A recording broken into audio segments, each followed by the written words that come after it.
Hello! Ah, yeah. Mike's working straight away. Look at that. One of you lot say something. Hello. Bonjour. Hello. Boom, Hi. it's working. No French on the channel. Hello. Guten Abend. French on the channel. That's better. There'll probably be with some music. Hello, people of the Tinterweb. Welcome to Heavyweight Gaming. We are a channel that does lots of RPGs, mainly D&D, and stuff. Follow us on all our social medias, like Instagram and Discord and Twitter and Facebook. Yes, Mabonics, so many faces again, because these keeners can't just kill each other in the first 20 minutes of the first session. So, the Sounds like a challenge. chat will get spammed and you'll see our social I media will links. find my spell cards. Hang on. Please follow us if you wish to know what we're doing, what we're about to stream, what we're planning in the real world. 2022 is big and clever for us. We've got lots and lots and lots and lots of plans. Two of the big ones that I don't mind shouting about right now are going to the Games Expo UK in June. From like the summit, the 3rd to the 5th, I think it is. Yeah. It's the first weekend in June. It's the bank holiday weekend. There you go. Bank holiday weekend. Is Bank Holiday not? Bank Oh, they moved holiday it, in didn't June. they? They moved it. Is that the one they Yes, moved? it Yeah, is. because that's of the one they Queen's moved. birthday. Because of the Queen. So check out that. Also, we're going to hold a heavy con. That's right, kids. We're going to hold a heavy con. There'll be loads of details about that. You can all dress up. We'll play games. There'll be some small businesses there. We'll have a laugh. There'll be food. There'll be drink. It'll be funny. We'll make very nerdy jokes until the sun rises the very next day, and then we'll all go on. It'll be amazing. I shall let you all know about that. What else we got? Right. Sponsors. We've got sponsors of the show. You can't see all of them on this lovely overlay. They're on the other overlay, but then I had to put 11 people on the screen. So we've got Coyote Grey, who is a lovely little chibi artist. If you go to Roll20 and go to the marketplace and type in Coyote Grey, or follow the link in chat, then you will see packs of chibis like Adventurer, Expert Adventurer, Greek, Frost and Ice and stuff like this, and Cyberpunk. I'm a big fan of chibi artwork. Rob of Coyote Grey is unbelievable and is currently working on a very large piece of art for us for this very campaign. I'm super excited for it all to come together. Go check out Coyote Grey. I use these chibi tokens on my fantasy games, on my Cyberpunk games. You can download them to use them on your other virtual tabletops, but you can only buy them at Roll20. So go check them out. Loki Battle Mats. If you are into D&D or tabletop of many varieties and you haven't heard of Loki Battle Mats, then you should have. They do big giant books or large books or big books of battle maps that just flip out on your table, and you've got like mountains and dungeons and towns and taverns, wilderness scenes, you've got ritual circles, it's sewers. They're really cool and brilliant to just have a map instantaneously for your parties. If you play digitally, like we do. They also do digital versions of all their maps. Go find them. They're drive-through, is it, Rich? Drive-through, yeah. Go to drive-through RPG, or go straight to Loki. We're also going to be at UK Games Expo, just saying. I might have had a also sneaky going look. to be at UK Games Expo, and we will be saying hello. And but yes, so go check them out.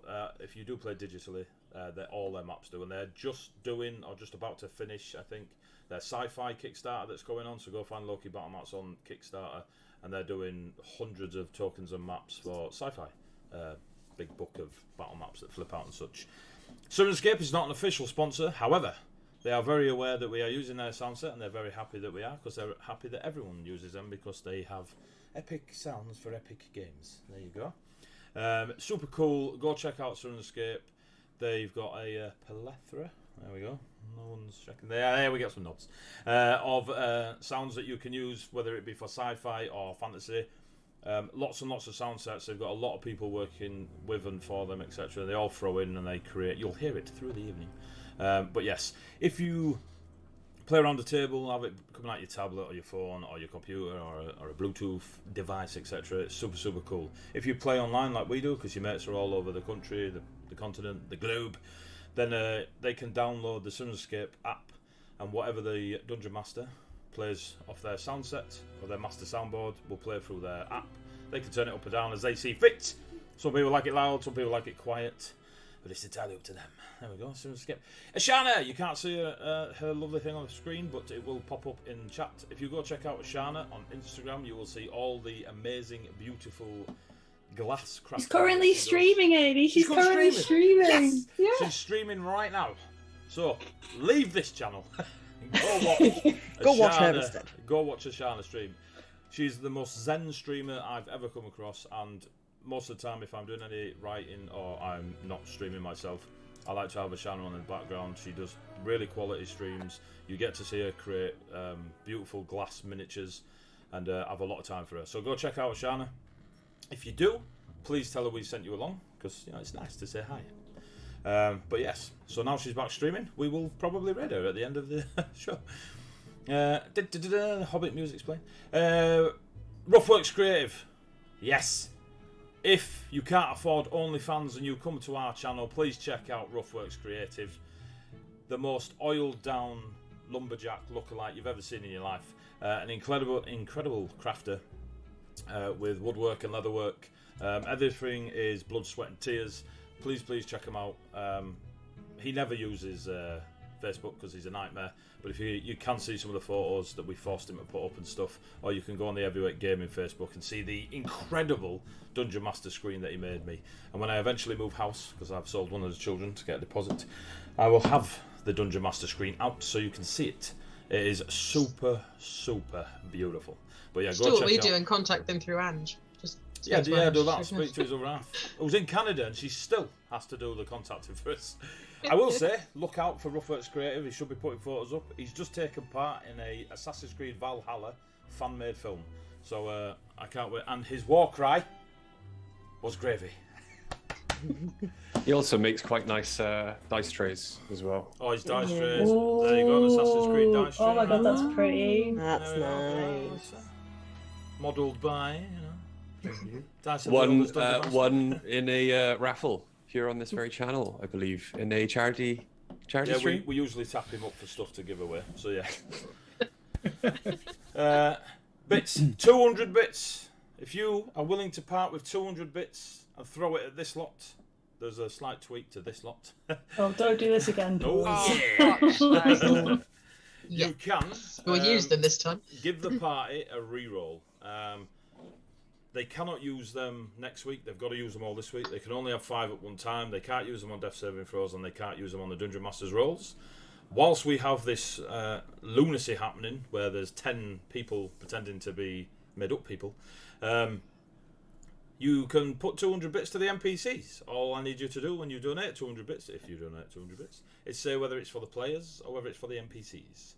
Thank you. Tasha's Heavier Crockpot of Bits and Bobs. If you go to GM's Guild... Oh my god, he actually remembered. It does really happen. The first major supplement by HWG for D&D5e has arrived. Tasha's Heavier Crockpot of Bits and Bobs is 81 pages of subclasses, spells, artwork, and I'm going to rewrite this. RPG just playables. Find it don't here have for all $9.95 and on DM's Guild. HTTP. Just put some pure nonsense in there just to catch him out. Right. I'll read the nonsense. It is really good though, and I will say, some of us may have used some of the classes that are in that Tasha's Heavier Crockpot. Just saying.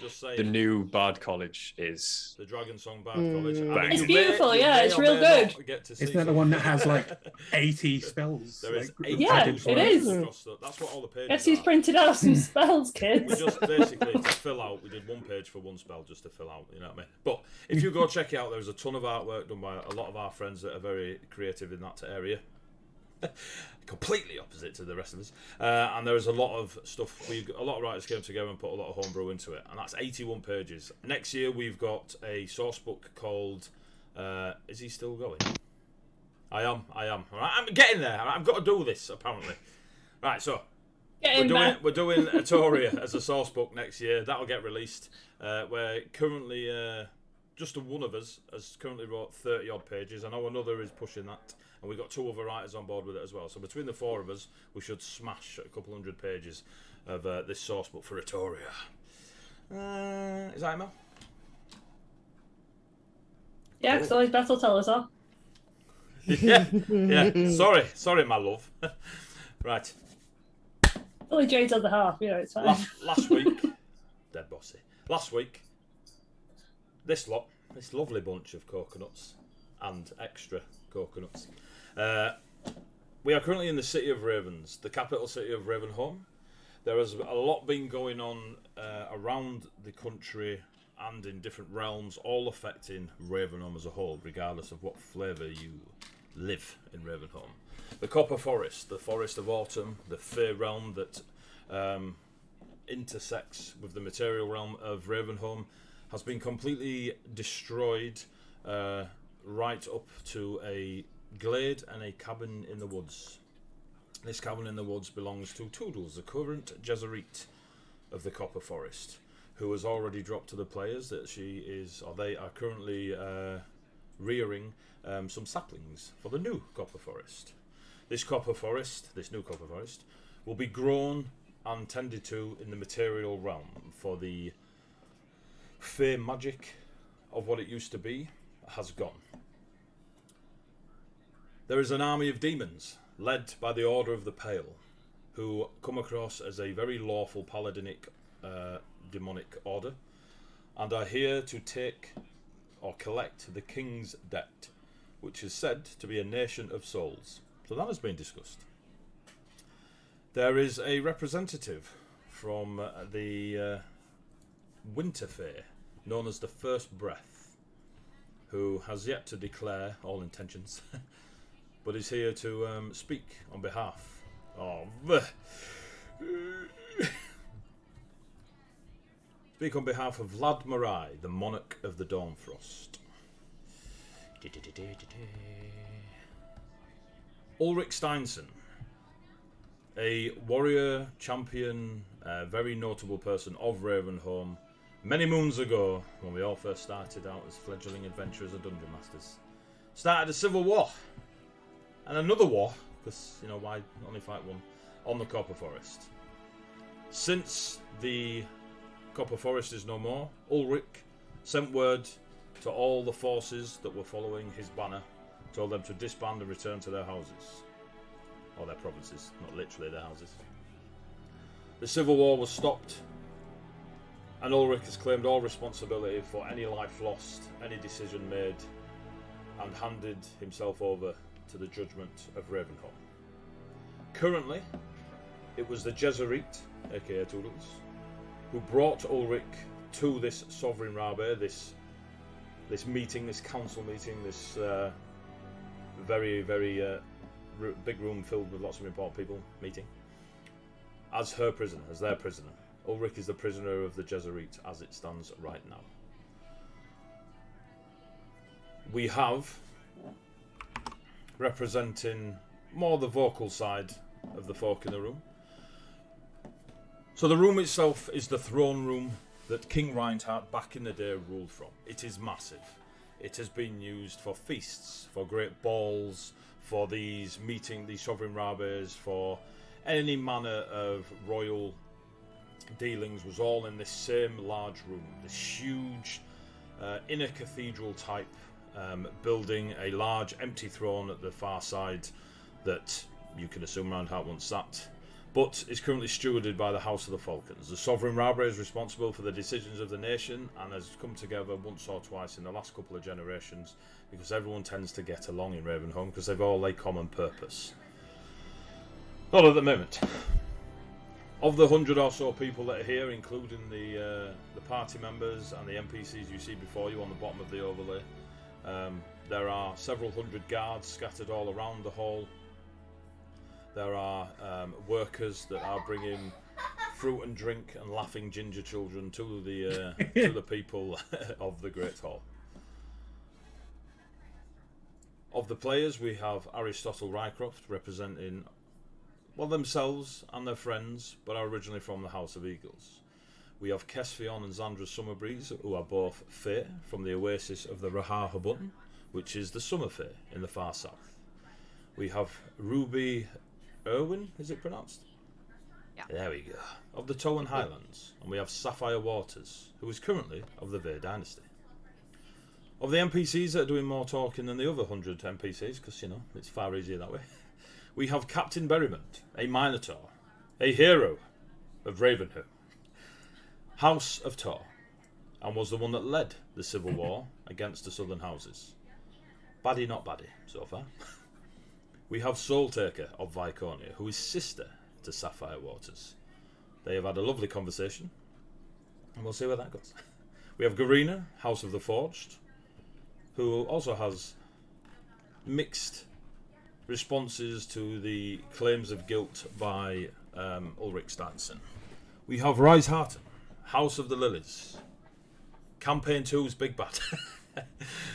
We have Corbin Astaroth, who is currently played by Mel, who is totally not at work, so don't grass her up, kids. Corbin Astaroth, House of Tor.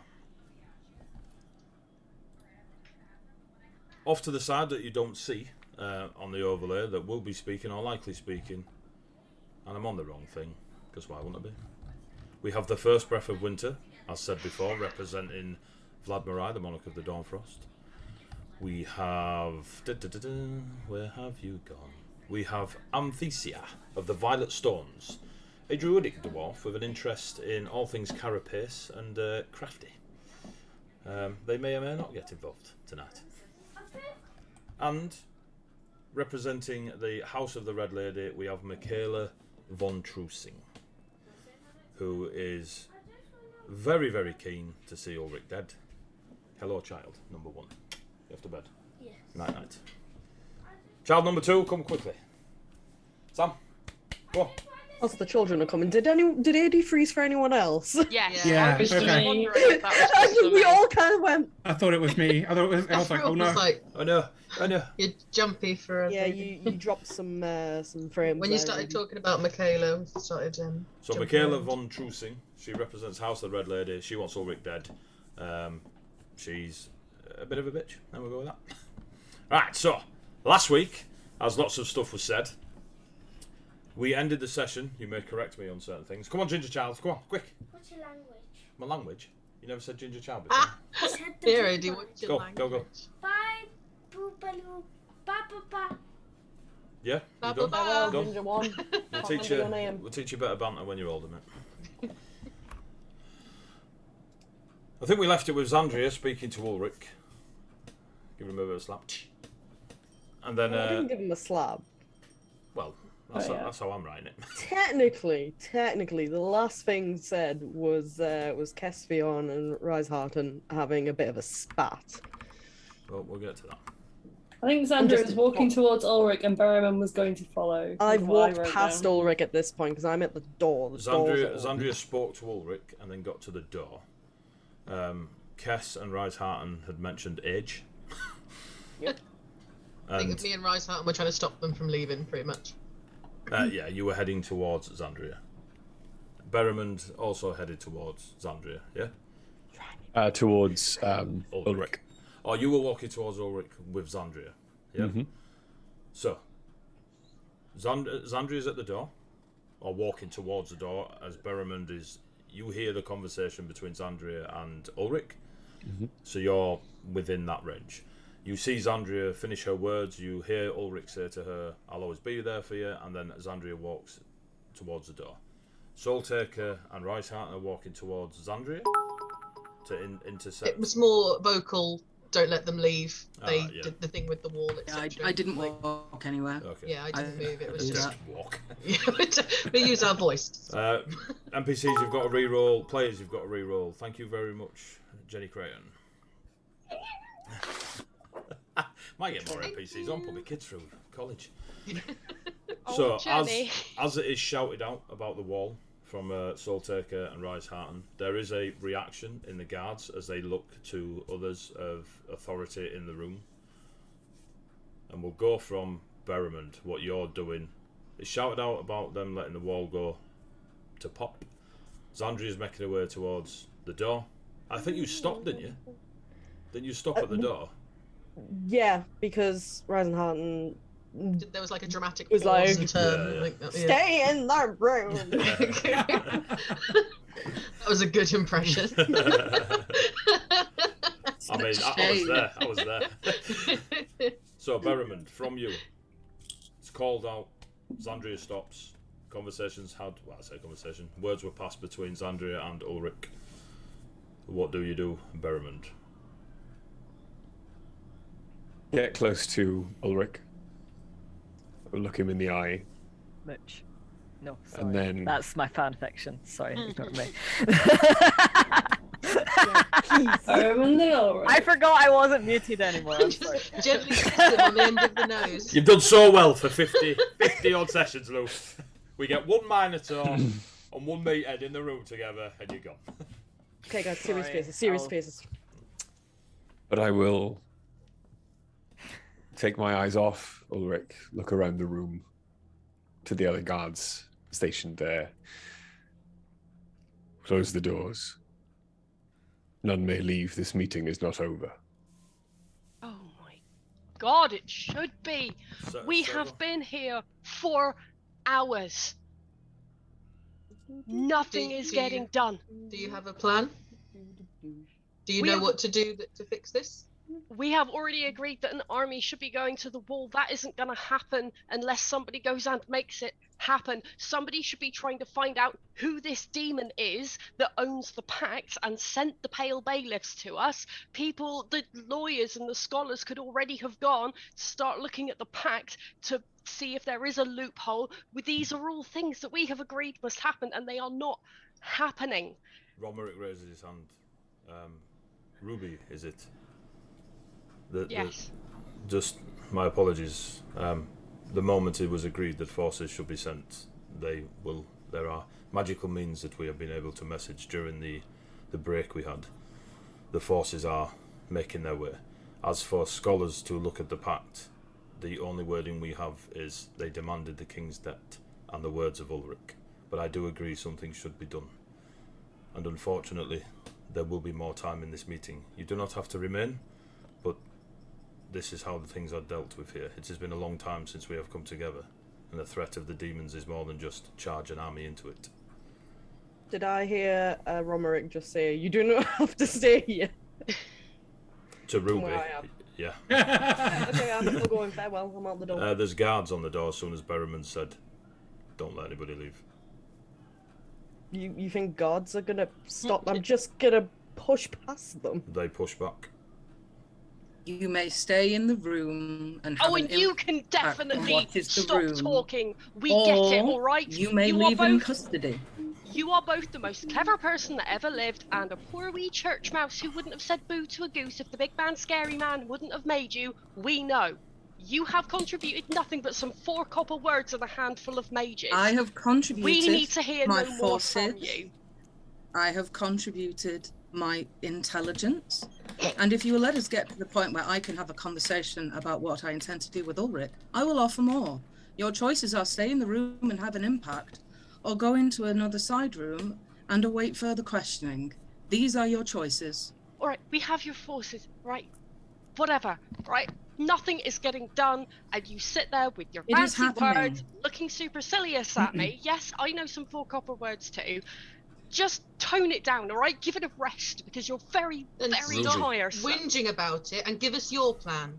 What do you think we should do? While this is happening, I'm literally just gonna whisper to the guards, "You heard Romerick. I don't have to stay in this room." We obey Captain Berriman. And Lord Romerick was speaking to your tartan friend, not you. I think it goes without saying that it means everyone. I disagree. Please go sit with your friends. The more Moving. frustrated Ruby gets, the people immediately around her can start to smell that sharp kind of ozone smell, and there's just a very faint rustling of feathers as she continues to just argue that sitting and doing nothing and displaying no urgency is not going to save a nation of souls from So- an army of fiends who aren't going to wait for us to get our shit together. Sapphire, who's probably sitting down, is about the same height as Ruby, kind of just lifts a paw up onto her shoulder because he can sense the angelic stuff coming, I'm and just just gonna- quietly Sorry, if we let them talk, they'll tire themselves out, and we can just walk out, like, just quite quietly. I'm Romerick, just going to be looking at Harry would be when sat he near throws them out. as well and would be very much like, "Don't worry, Ruby. I've got something to say. And just they have to take their turns." do you say that out loud? Yeah, Cool. to Ruby. But yeah. you're not whispering. No, Cool. So Romerick looks across as you say that to Ruby. Aristotle Rycroft, I'd ask that you speak. You represent yourself more than you do the House of the Eagles. You've walked with these folk. You're being accused of less accused and more admission of the wall. I personally, and he looks around to the rest of the room, back anything Lord Rycroft has to say. Oh no. There is a few shakes of the head and a few nods of the head Right. from Sorry, many AD. people. Yep. Romerick cannot personally. And then we lost you. We heard bar, so Yeah, we heard bar. Why is it doing that? Because there's 7 billion people on this chat. It normally tells me when it drops out. What do we get to? He cannot bar. He cannot bar is the worst sheep impressionist in Ravenloft. Harry. Cannot back. I personally cannot. Right, start again. Harry. Speak. I know you no longer represent the House of Eagles, but you represent your friends. I know you stand here less accused and more admission of what happened at the wall. I personally, looks around to the rest of the room, back whatever Lord Rycroft has to say regarding the issues of the wall. At that reaction, there are lots of people, everyone, that nod, that shake their head, that just sit back, some in disgust, some in just sort of sigh, some are sort of nodding along. There we go. Did all that come through? Yep. Sod the voices, we'll just get to the info. Ari will kind of look around and stand as it's now his turn to speak. Hooray! Romerick gestures to the dais. Oh yeah. dramatic music. Your tiny stick. He'll take the dais. You stand there next to Ulrich. Push him off. Ulrich looks down. Looks down at you. Don't touch your sword. Don't touch the sword. Give me a charisma save, please. You should be fine with this. Ari's got You're still charisma for days. very close. You should be fine. That's you. You cursed that. What did you get? It's a natural 1. Oh. I think I might use a reroll. Yeah, I think that might be a shout, Mel. I'll just get Coward. A different She's dice. back. Mel's back. Who wanted rolls? Dragon marked. You betray me. Oh, that's better. Okay, 18. Yeah, that's better. As you stand next to Ulrich, you lock gazes for a brief moment, and there is an instant reaction that you don't really notice it, but when you take a breath, you realise that your sword, that your hand is on the handle of your sword, and the stone promised to Ulrich is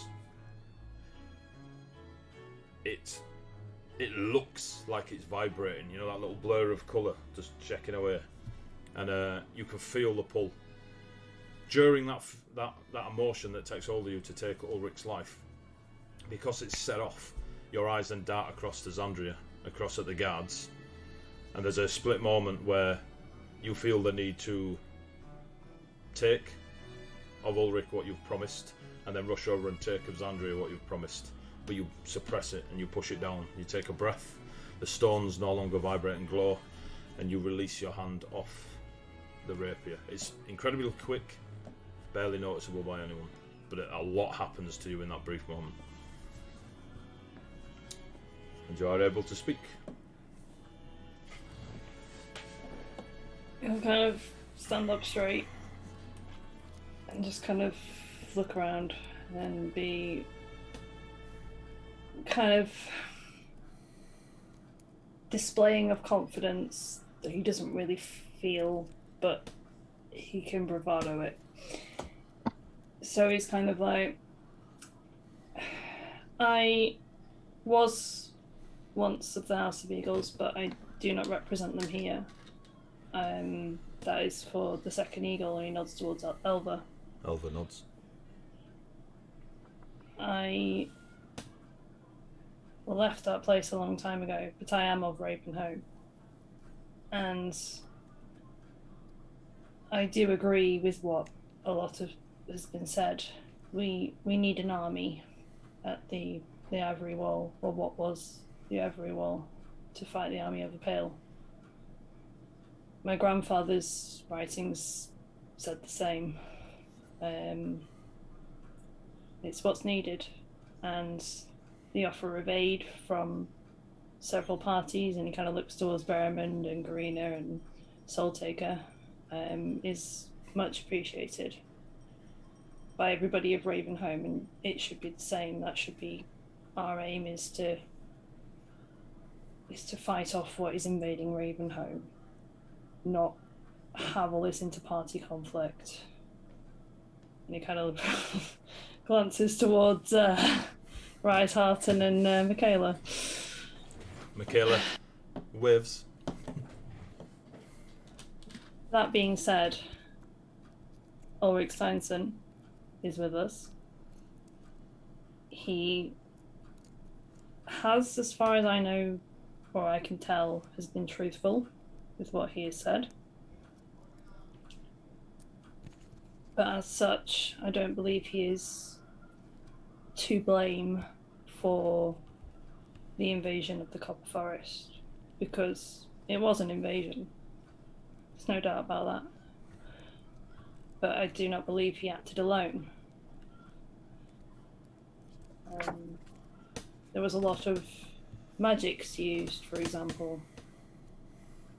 You know, how... You know, a lot of these are very intelligent magic, shall we say, Riseharton. Give me perception checks, players. Sorry, Harry. Including yourself, Harry, while you're addressing the crowd. Give me a perception check.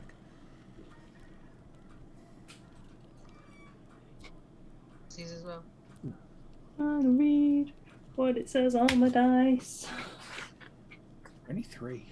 Cool. There we go with the perception checks. Anything wisdom related? 25. Jesus. Nat 20 plus 7. 21 yeah. total.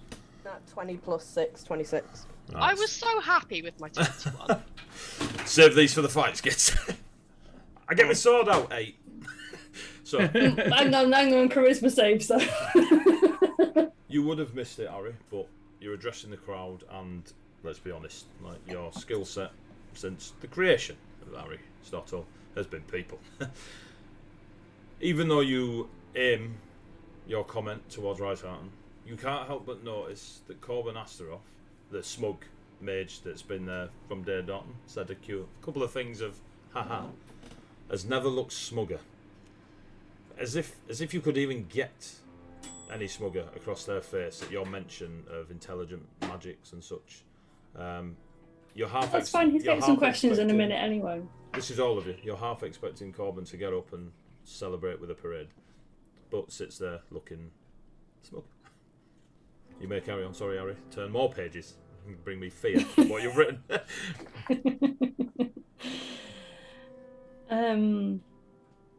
There were definitely magics used for invading the Copper Forest, including blood magics. This time we'll look directly at Corbin. As such, I do not believe that Ulrich Steinson is solely to blame for this, and I do not believe that he should be executed as such, as a pawn for these people to use. Michaela, I still have a question for yourself. Oh, please do. Why were Ulrich's followers already executed? Was he not to come to trial here and to be decided by the council? Surely people are innocent until there's a trial, until they're proven guilty. Members of our own provinces that break our rules are tried by us. Is that not right? And she looks at Romerick, and Romerick goes, reluctantly, it is. They were deemed guilty for following a renegade commander's orders, and therefore were executed. The station of Ulrich is not for us to decide. So when he offered himself for judgment in front of the Sovereign Railway, we followed protocol of Ravenholm, as all should answer to their crimes. And she looks again at Romerick, and reluctantly he says, he just nods at you, Harry. He doesn't like nodding at you, but he's nodding. that's your way. That's not the way of everybody in Ravenholm.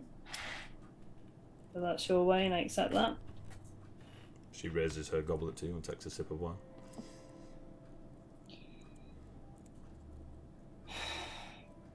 As such, I believe that Ulrich Steinson should fight with us against the Army of the Pale. That is who is threatening Ravenholm as a whole. We are no longer at civil war. We are no longer... That is no longer a thing. We should be as one nation, including the Copper Forest as part of that nation who knows towards Toodles. And we should be fighting this army of demons that's threatening to, well, has invaded us. And as such, I agree with a lot of the people here already that we should be strengthening towards that. Again, this is all coming from me personally. This is not in regards to any of the individual houses. I think that this is what's needed on this topic that we were to call this meeting for, or one of the topics that we were to call this meeting for. As of the Copper Forest, we must accept that as a part of Ravenholm. Due to what's happened with the Copper Forest, it has been brought into the material realm, which has never happened before. And as somebody who is of Ravenholm, who has travelled to the Copper Forest and experienced the Copper Forest as it was, that is unforgivable. Again, I have questions for Corbin, as of the blood magic that was used to invade the Copper Forest. That is not of Ulrich Steinson, that is of somebody else. You get the same reaction of nods and shaking of heads, and there's a lot of mixed. But we fought against them. We should help protect Ravenholm as a whole. I don't believe that it's something that we need to come together as a whole of Ravenholm against the Army of the Pale. That's all I have to say on that topic. Give me a persuasion check, Harry. I don't trust that dice. Oh, that's a good roll, though. 7. 24. Just gonna make a note.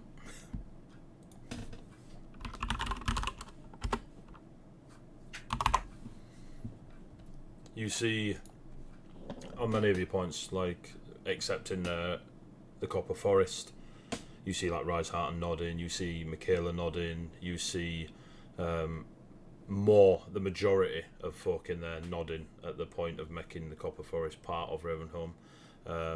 Toodles is obviously nodding, and she's got a smile. They've got a smile on their face, sorry, while they're looking across to you.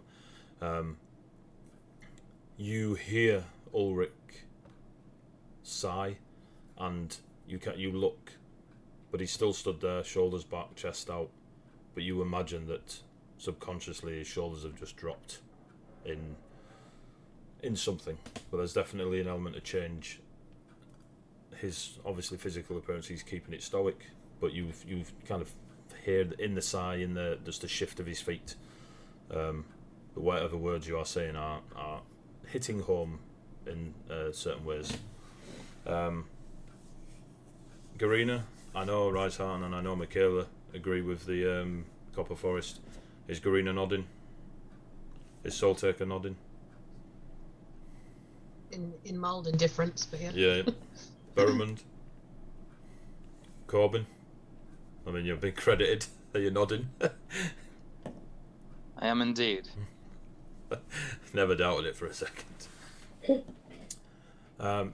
As for the armies going against the Pale, there's quite a lot of nodding, and you kind of just exaggerated what had been, not exaggerated, emphasised what had been said before with the agreed sending forces and such, and you get that repetition of nods from the main faces in the crowd and a few of the other minor nobles and such. as you finish your speech, so that's all I've got to say on that. Ulrich just turns his head slightly to look at you. I'll die on your command. And then looks back at the crowd.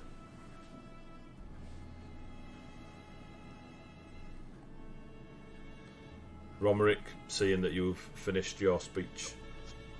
Thank you, Lord Rycroft. You miss it.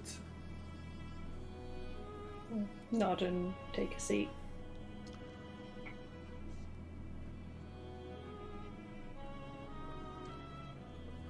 It is obvious what we have to do, and as he's walking towards the dais, we've agreed the armies and they've started making their movements. And he looks across to Ruby as if to reassure Ruby's comments from before. The messages have been sent a small while ago. Their forces will join up with the House of Eagles, and then he looks across to Elva. Elva nods.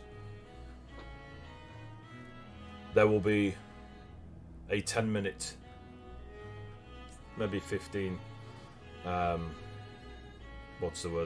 reconvene while we decide whether Ulrich should be executed here or find his death against the order of the May I please, Romerick, offer the third option to Ulrich himself? Looks at Ulrich. Ulrich nods at May Romerick. I please? And Romerick nods at you. Ulrich,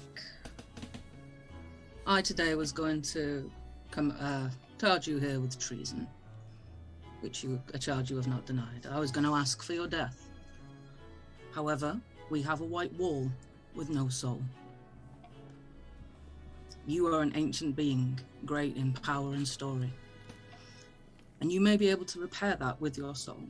That may stop further hordes of demons coming through, cutting off their ranks at the back, which would help the army at the front. However, you are no dragon.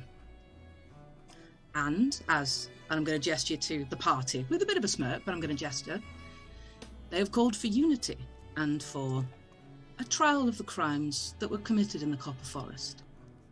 If you will agree to go in the wall, and you agree to that magic, and to, as I say, cut off the rear guard and the reinforcements from the demons, I will join you in that wall. I will join you in death and as a sacrifice, and take my responsibility for the role of the House of Lilies in the Copper Forest. My only condition to this is you allow me to work and to continue to think and fight for Ravenholm until that spell is needed. If that needs to be under guard, so be it. And I'm just going to sit down. Romerick looks at Ulrich for an answer. Ulrich looks at Romerick and then looks at everyone else and then to you for a moment, Riseharten. And there is, as you're retaking your seat, Harry, being so close to Ulrich and just seeing his change in that, you can't help but see a little bit of pride when he looks at Riseharten for that offer. But this is the way of Ulrich. Ulrich looks back at Romerick. Whatever the decision of the Sovereign Rabe concludes, I will honour. Whether my soul for the wall, my hammer for the demons, or my blood on this very day, I will honour it. Romerick nods. And there's a quick round of applause. People are clapping, aiming it towards Riseharten, aiming it towards Ulrich, to Romerick. There's a few straggler claps that get aimed towards Harry. There's a bit of a, because of the whole unity and let's all work together, you feel it go around the tables and chairs quite quickly. Unless there is anything else, we shall reconvene shortly. I will take, and then goes towards Garina, to Riseharten, to Corbin, to Captain Berrimond, Michaela, starts going around a few others, turns to the Winter Fair. First breath, I believe it is, and they nod. Allow us this short moment to agree this. I believe it is the final point that really needs an answer. And then you may say your piece. And the Winter Fair just smiles, ear to ear, nods and sits back in their chair. And a few people around them physically shift their chairs away as it gets super cold around this Winter Fair. A bell is rung, And people start moving away. Those that have been named, including the folk you see here today and many others of the other noble houses, a good, say, 30 people, all make their way back to where the throne area is, where they know, and you may have heard of Harry rather than visited yourself, where their like private yes or no meeting is. There is a mingling that happens while this is happening. There is about 10 minutes, 15 minutes, say, while they all make a decision. Can I have Amelia? Can I have Garina, Rysart, Corbin, and Berrimond on the Facebook group chat? Tell me which one of the 3 options you want to happen to Ulrich, please. The rest of you have 10 minutes to talk amongst yourselves, do etc. Zandria, I'm assuming, still stood at the doorway. They're still not letting you out until Berrimond. You're very aware they're waiting for Berrimond to tell them what to do. And he's not there, so. Am I still close to Ulrich? You went and sat back down. So you're sat with, I think you're sat near Toodles and Ruby now, and I think Kess moved across that way anyway. Yeah, I've been kind of at Toodles' kind of taking point there. Cool. There's less Kess and more Lancelord in this sort of part of it. Seeing as the doors are not opening, because fuck Berrimond, and saying that Ulrich is still stood on the dais on his own, Zandria is going to go back to Ulrich whilst everyone else is having a moment. There's quite a relaxed area, like no one's guarding, no one's watching, they've all kind of gone away their thing. He's stood there, still wrapped in the autumn vines of Toodles. Yeah. So I will go up to Ulrich and just get close enough that I can do this at a slight whisper, not really raising my voice, but questioning him. What did you mean by you will always be there for me, considering you quite possibly might be about to die, or get blown in a wall, or die on a battlefield? Ulrich's assailed with words.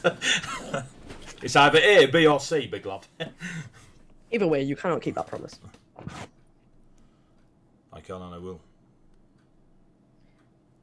Very concerning, considering those are your 3 options. I don't fear death. It's not so much the fearing death that seems to be the point here. You can't be with me if you're dead. I never said I'd be with you. I said I'd be there for you. If you don't need me there, I won't be there. But if you call upon me, I will be. You. We shall see. Okay. Cut this weird bullshit that you are doing right now, Ulrich, and I would prefer it if you were just straight with me and give me an honest, simple answer, rather than being... And give me a direct question. Who are you, truly? Ulrich Steinson, of the House of the Red Lady, protector of Ravenholm. And that is it. You expect more?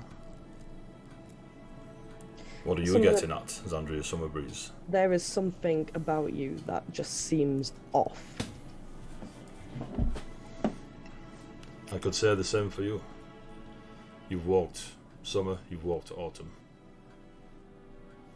And now you take a different path, and nods towards the wood axe, holy symbol on your chest. Out of a sense of duty. A repayment.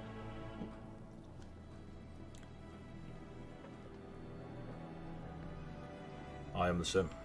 I do what I do out of a sense of duty.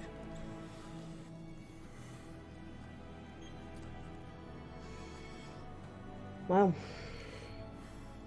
as I said before, I hope that duty has given you what you wanted, or what you needed. That's not how duty works, but thank you.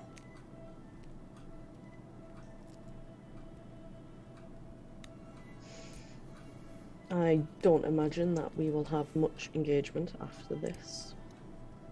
So, farewell, I guess.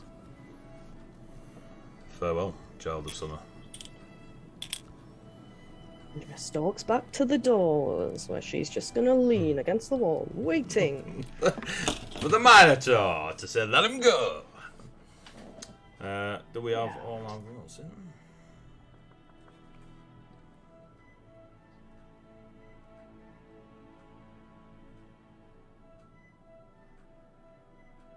He is such a bitch. Yes, Soul Taker. To your question. Any of the rest of you doing anything before we fast forward? No, just going to be keeping silent and close to Toodles.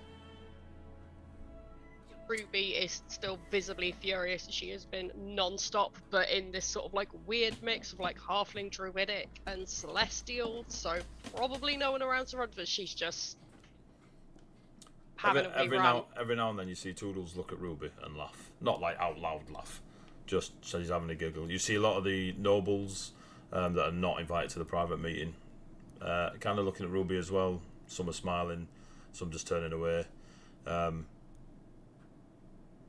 You do feel, you may, it's entirely up to yourself, Ruby, but there is an element of you are very young and they believe themselves to be far more worldly than you. Anyone who knows any of those languages has at some point condescending as a word, and why is everyone so old as a concept as well. I think Ari would have probably gone over to her at some point and just been like, Ruby, there's like, unfortunately there's a way to these meetings, and I know it's dumb, but you've got to like say your piece when you're asked to say it. And you're very aware of the ones that understood your language, because when you mention age and condescending, they laugh. Can I have every one of you roll a percentile dice, please? So a D100. Look at us go. I'm one of those. Breaking out the exotics. Rerolls cannot be used on this roll. Are you wanting like the full 100 or just? Yeah, roll 100. Roll 100. You want the 10 and the yeah, sorry. Yeah. I want a 90 and a D10, yeah. 99. Okay. D100 and D10. Jesus, Berriman. Oh, what the hell did I just roll? Have you all rolled? We don't know if it's good or bad yet. I've rolled. Yeah, right, could be anything. Wait for me to call you out. So, Ruby? 26. Ari? 98. Oh, what did you roll it on? Just as an aside. A D4. On the soulbound dice. Because. Ooh. What did you get, Cass? 98 on the soulbound dice. Oh my god, no way! Oh, Jesus. I'm going to take a picture. I'm literally going to take a picture. Alright, while you two fangirl it out. Right? Sapphire, what did you get? 25. Oh, fuck, it wasn't 98 again. Zandria? You're gonna laugh. Is it 90? Tommy, it's 98. That's amazing. 98? I mean, Dragon married. Berrimond? Three-way dragon married. 99. 99? 99. There are 100 numbers on these dice, people. Corbin, have you got any dice, Corbin? I've got an app on me for it. Cool. I rolled an 83. Nice one. Right hand? I rolled a 10. I'm keeping it real. Yeah. 98's how much damage we're taking, by the way, so it's not great. Times. That's fine. Garina? 32, like a normal person. 22. Yeah. 32. 26, 32. It's... And Soul Taker? 53. 53. Almost middling, like very indifferent. It's actually insane. Cool. Thank you very much.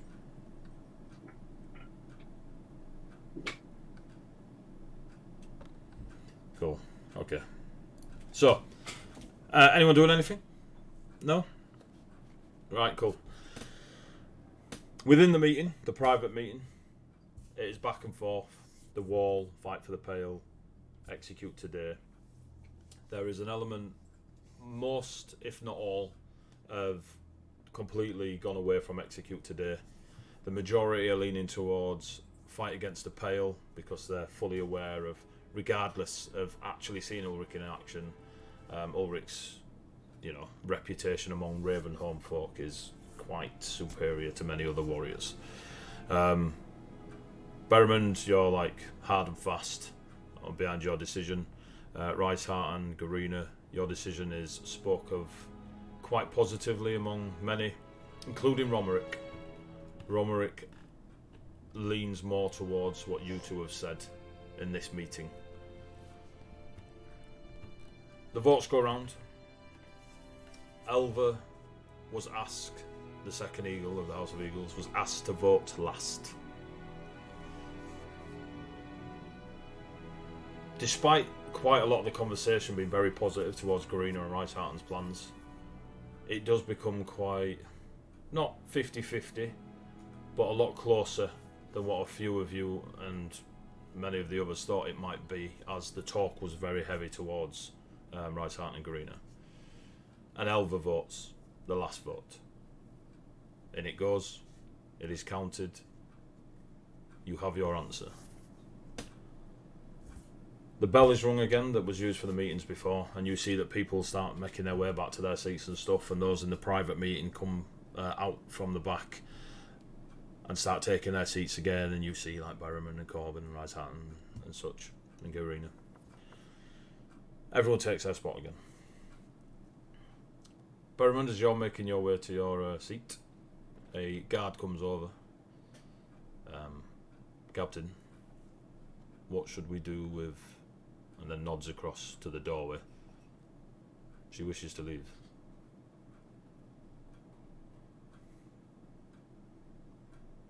Gaze at Berrimond once more. You are Berrimond. Oh, sorry. Looks in the mirror. I am. I'm going to say myself. Bit of Old Spice. Gaze at Ulrich once more. Ulrich's not moved.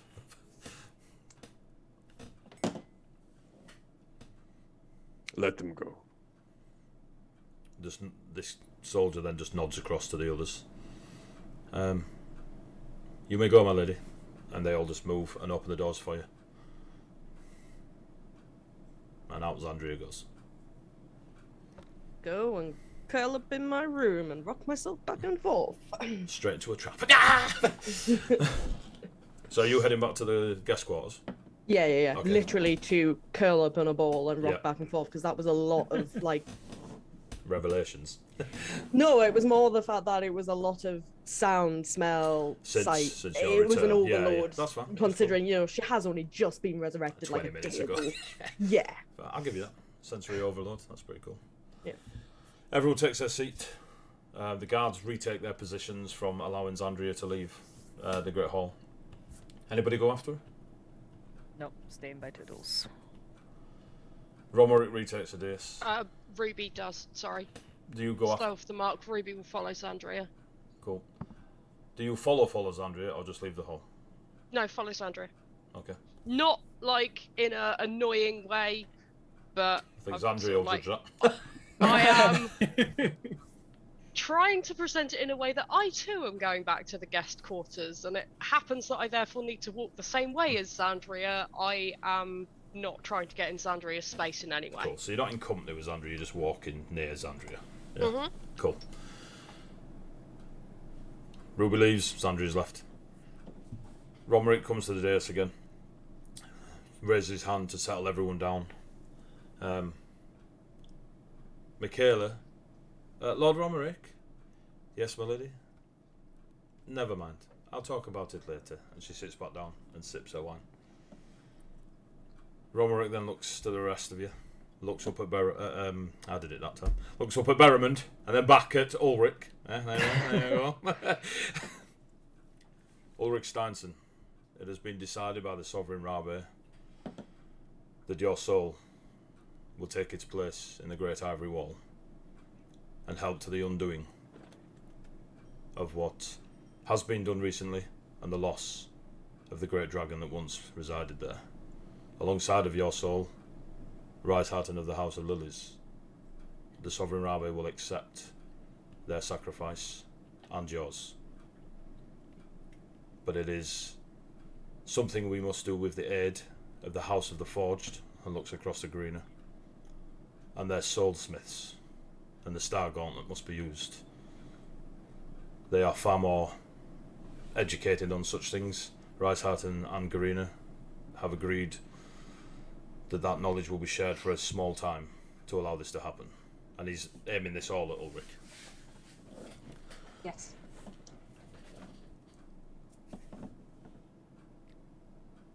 For the rest, the armies will be sent, or have been sent, and he looks to the empty space where Ruby was sat. Toodles, my apologies. And then he quickly backtrack, like you players notice it really, like it's as if he's just put his head in a noose. That's how he looks. Jezerit, it is an honour to allow the Copper Forest, not allow, that is incorrect, to become one with the Copper Forest as a nation in Ravenholm. Ulrich, it's been an honour. For the rest of your time here, you are considered a free man. However, do not try to leave Ravenholm. And just kind of, there's a little bit of a chuckle, but no one else really joins in on the laugh. Ulrich stands, sort of readjusts, so he's again super proud, shoulders back, chest out. It will be an honour to have my soul defend Ravenholm. Romerick waves over to the guards. The guards come up, and you see they are crestfallen as they escort Ulrich from the dais, and they start heading back in a similar direction where the private meeting was held. The Jezerit, Toodles, gets up and interjects and stands in front of Ulrich. Everyone looks around, mainly the guards, to see what they need to do. Romerick raises a hand, Berman similar, to allow this to happen.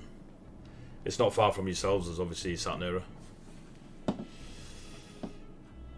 Toodles does not care of anyone around her, and tears are flowing down her red fur, and you can see that as it stains the darker red of her cheeks, it makes it pop because it gets wet and then darkens the colouring. Ulrich Steinson, I know who you are, and I thank you for sharing that. Your gift I will keep safe. Autumn will come again. Ulrich nods. Yes, it will, Jezerit. Yes, it will. She hugs him tightly, picks him off his feet because she's half a foot taller. That's how strength works, tall you are. Yep. Picks up Ulrich, squeezes him, and as she puts him down, all the autumn leaves and vines that were binding him just sort of roll away from him and into her brass coppery robes. Take care of yourself, Ulrich Steinson. And she steps aside. He nods at her and then allows the guards to take him out of sight. Romerick turns to the rest of you. As these things take place and these actions are putting to quick I've forgotten my words. And something is complete. Until they come to completion. We will the hall is yours. It will take an evening or two. We have magical means to travel. We have magical means to stay in contact with those dedicated to such things. Berrimond, I believe you're going to be rather busy, as it has been decided that you will indeed lead the armies of Ravenholm against the Order of the Pale. I require at least transport as soon as possible to the front to organise the forces rallied against them. We can arrange you a teleport circle. Thank you, Rice Hatton. All of us will be called upon, and Romic's addressing at everyone, not you three. All of us will be called upon to do such things. Jezerit, and he doesn't know how to say this next sentence. You shall not be called upon. Toodles nods. I believe it's not your choice, Lord Romerick.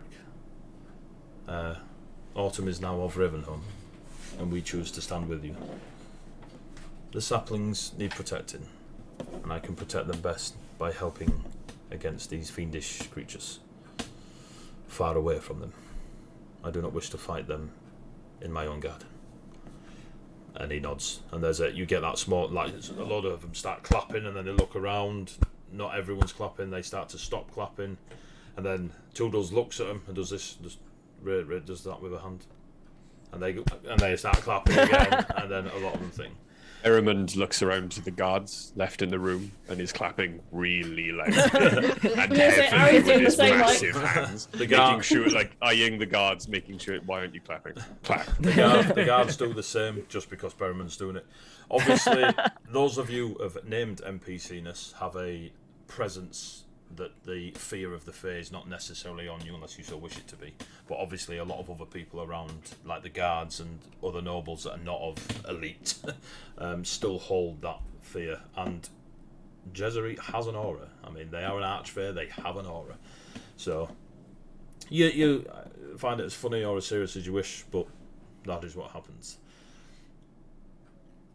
But I will go now and tend to the saplings before travelling with you and my Lancelot, and looks at Kess, to the Order of the Pale. Understood. Kess, Fiona, I will, and looks at Ari and Sapphire. I will need you shortly for a conversation.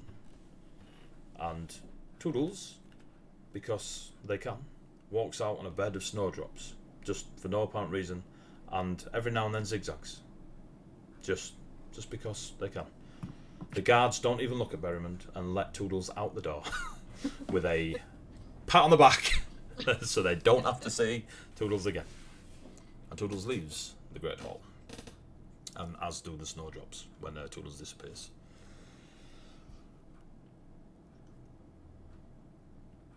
There are... Rysart and I would like you to stay so we can discuss arranging things with Ulrich and such. Mm-hmm.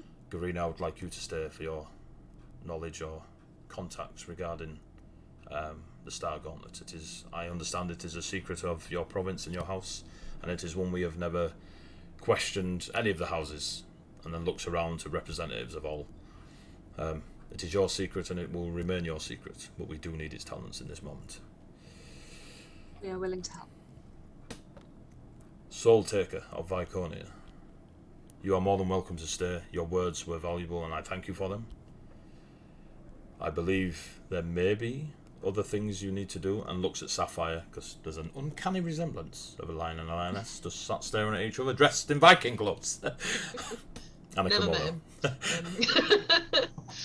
I'm a gerbil. What are you talking about? I imagine there will be conversations to be had, and it's probably easier for them to happen here. Whether those wish it or not, I would expect Corbin, and looks across, to share any knowledge to anyone asking regarding such magics in case they can be used in the protection of Ravenholm. Would that be correct, Lord Corbin? I'll see what I can muster, and see if their feeble minds are up to the sketch and the might of my magic. Michaela scoffs at that comment. Yeah, you Someone hold me lucky back. Ruby Hold me isn't back. in the room. I would like to rage. I'd take a level of barbarian. Just right now. There will be food and drink for the evening. There will be a dance. I imagine it to be quite somber. A ball. We all know that's what most of you are here for. And looks. There's a few eyes that look away from Romerick as they're just fulfilling their role of being a member of a lower house and tipping up for the free food. It will take a time, a day or two, to arrange. Even with magics, we still need to make sure we're going to the right places. Elva, Lady Elva, my apologies, Second Eagle, you wish to speak with Lord Rycroft and his friends? I do. You have the evening. Tomorrow morning, there will be runners sent to your rooms. To the... he's addressing everybody now. Messages will be delivered through the night, through various magical means. So please, take yourselves as you wish to take. Romerick stamps the dais with a brass, like walking cane that nobody saw him have before. He just seems to operate it, stamps it to end the Sovereign Rabe, and there's a instant tension release through the majority. If you wish to remain tense, that's entirely up to you. And, Queue at the toilets already. yeah. And people start dispersing. The workers do straight away start moving all the chairs and tables to prepare for tonight's whatever may be going on tonight. Ball. Berriman is still in the room. Corbin is still in the room. Rice-Harton is still in the room. Gareen is still in the room. Soultaker is still in the room. Michaela is still in the room. The first breath does not at any point interrupt Romerick as he ends the meeting and just remains sat there. But what you do notice is there is a icy mist just flowing around the chair that the first breath is sat at. Still smiling. And it's not a fixed smile. They're kind of reacting to looking around smiling. And there is a like real thin sheet of ice just manifesting around the first breath's chair. They did not care that Romerick forgot. And everyone, and then there's you three. Sorry, Luke. There's Ari, Kesfion, and Sapphire still in the room. So any of the NPCs or any of the three players that wish to talk to each other, let me know. Eddie, sent me a message. Sent me a message. Fireball. Oh, just as Ruby and Zandria reach the kind of visitors' quarters, Ruby will call out to Zandria and she turn back. Acknowledge Ruby. She just stops, but she doesn't turn back. Thank you for choosing to come back. Ravenholm is the worst. And then she just goes into her room and just like proper slams the door, teenage girl style, rattling the hinges. Fucking kids. Zandria, do you react or do you just go into your room? Just go into my room. Curl up on a ball, rocking backwards and forwards. Yep. Sounds like a Tuesday night. Tuesday night. Subconsciously, your hand goes to the wood axe. God damn it. I'll be with you always. You could choose to let go, but your subconscious makes you go to it at first. Oh god, yeah, I'm letting go. Let's go. I,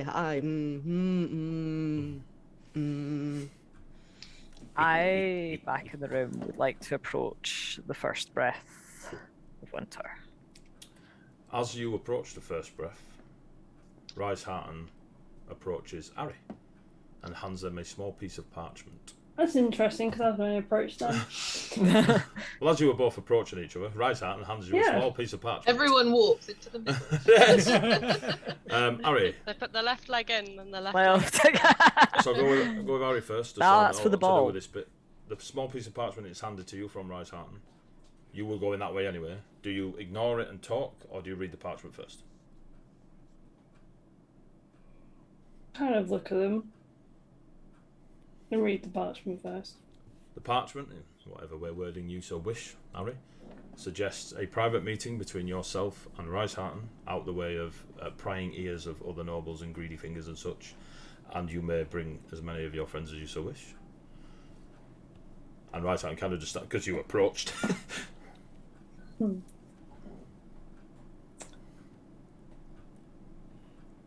That would be amenable. Rice-Harton then walks in a completely opposite direction to you, and we will get to your private meeting shortly. First, are you there, Luke? Oh, sorry, you kind of went out off, like, the background thing of Zoom. I thought you disappeared. I'm here always. You approach the first breath. Now, when you approach the first breath, you don't get the same heebie-jeebies for many reasons. But there isn't the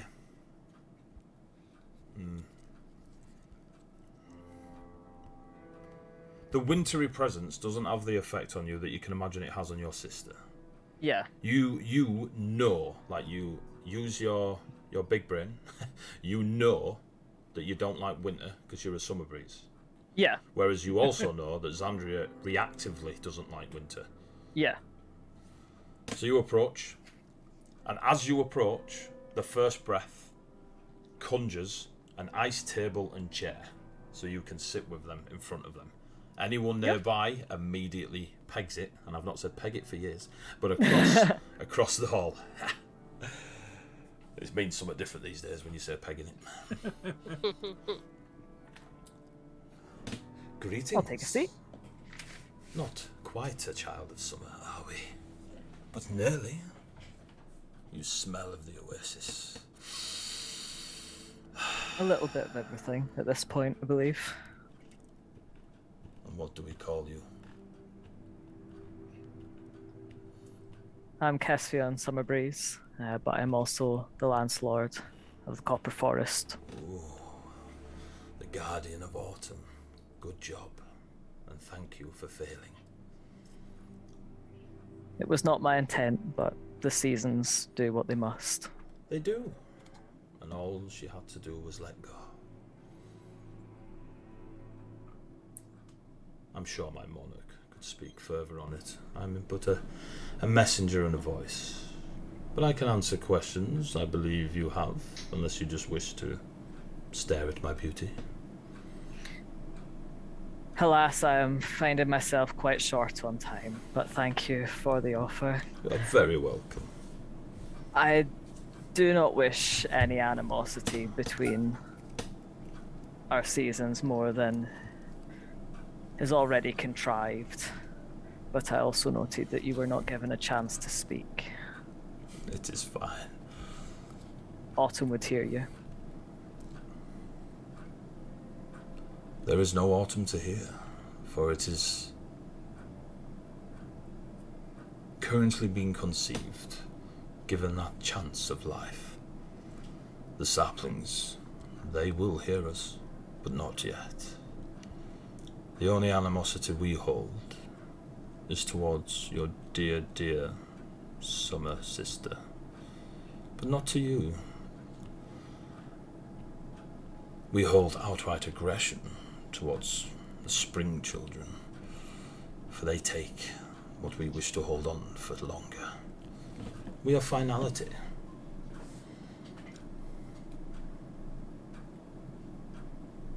Well, as you can tell from what happened to us, you don't get to keep what you want.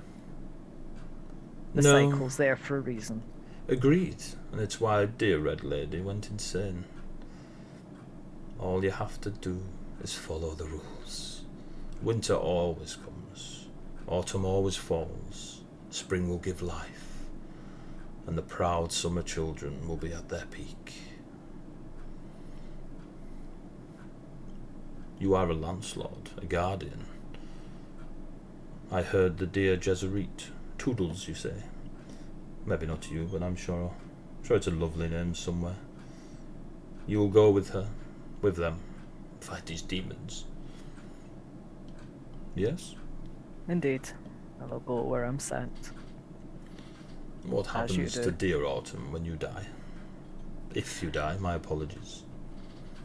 No.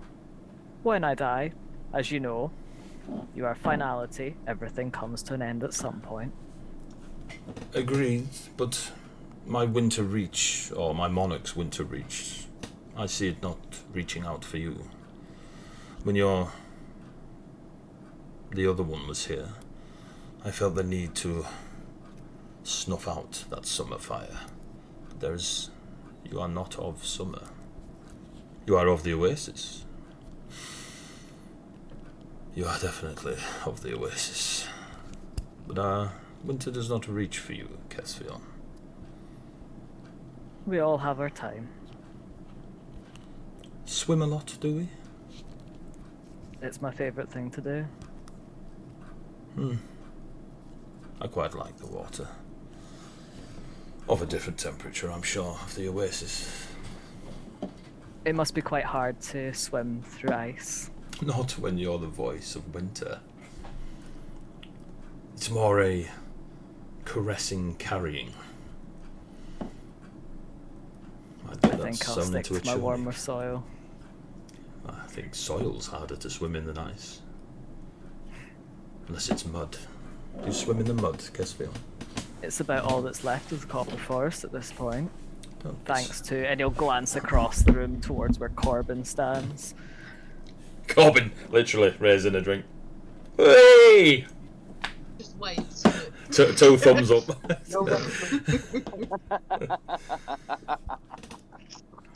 That one is... his tricks will not work on the forest of Azure. Winter is far more potent than the If comfort winter of autumn. wants to take a hold of still looking side-eyeing Corbin, have at. The dear woodcutter has allowed us that. The hold will take place. The Jesuit has most graciously allowed, well, I say allowed, poor Jesuit, now in the material realm. Oof, cannot imagine anything worse. But the fair wilds of winter will take hold here in Ravenholm, for it is their time. You will have your moment. What's left of it. Please, when the Forest of Azure is here, visit. Bring your lance. I will introduce you to our guardian. I'm sure you'll get on just fine. You can walk the forests of Evergreen. Taste the first frost. Don't lick the trees though, your tongue sticks. Bless you. But what was the message you were sent here to bring? I was merely going to inform Romerick and those of a mortal life that when the winter forest comes, all those scary stories they hear and all the beautiful little children that the Forest of Autumn took away and replaced with changelings and others, whatever the humans or these other races call them. Autumn is not without darkness. There's always a night time in every season. Ulrich didn't walk into a family and eradicate it. But they were nothing compared to what winter will bring.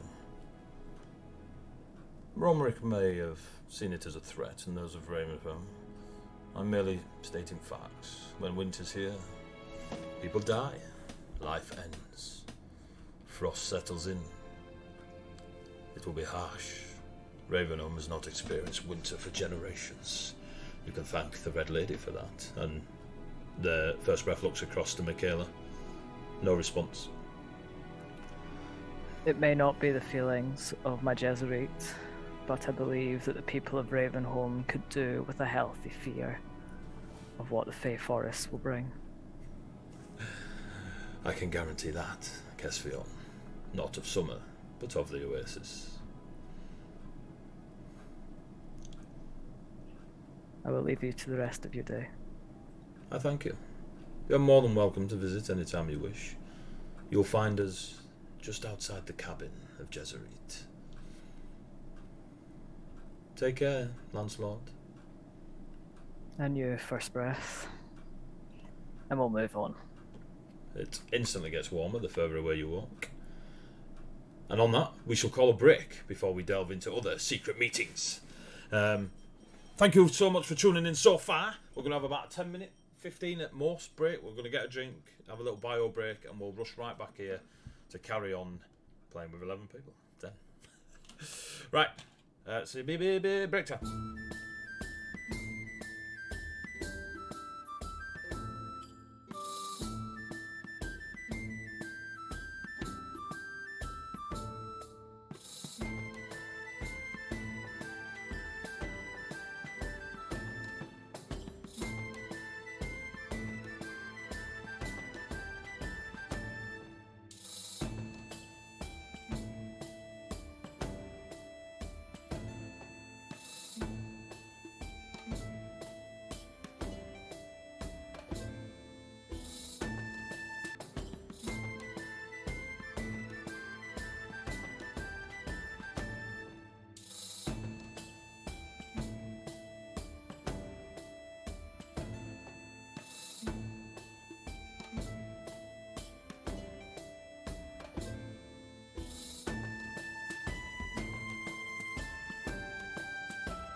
Oh, it's proper licorice. I'm back, you licorice lovers.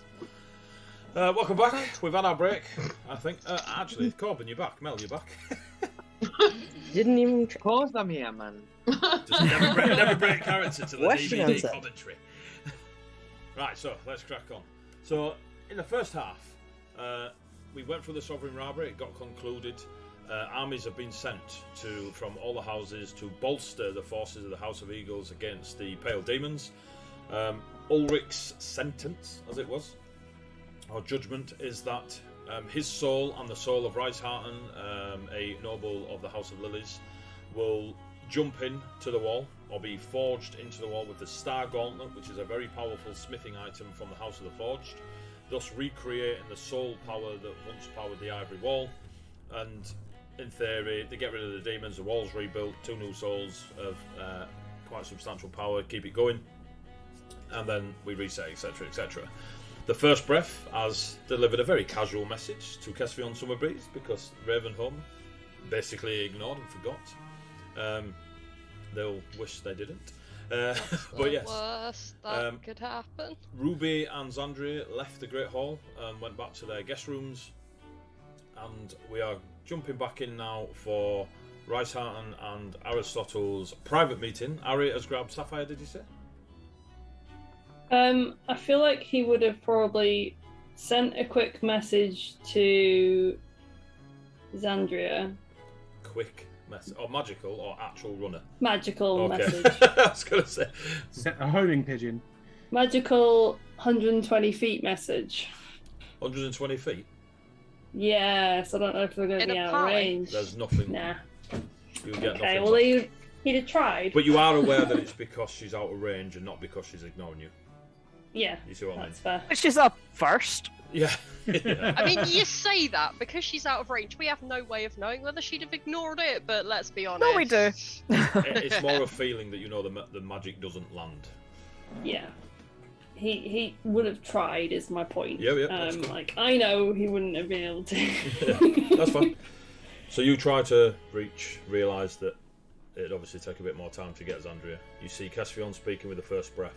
You've agreed to the meeting. Sapphire is currently... Sapphire hasn't done anything yet, but Sapphire would go and talk to Soul Taker in this time. You can see... So are you grabbing Sapphire before he gets to Soul Taker, or are you letting him get to Soul Taker first?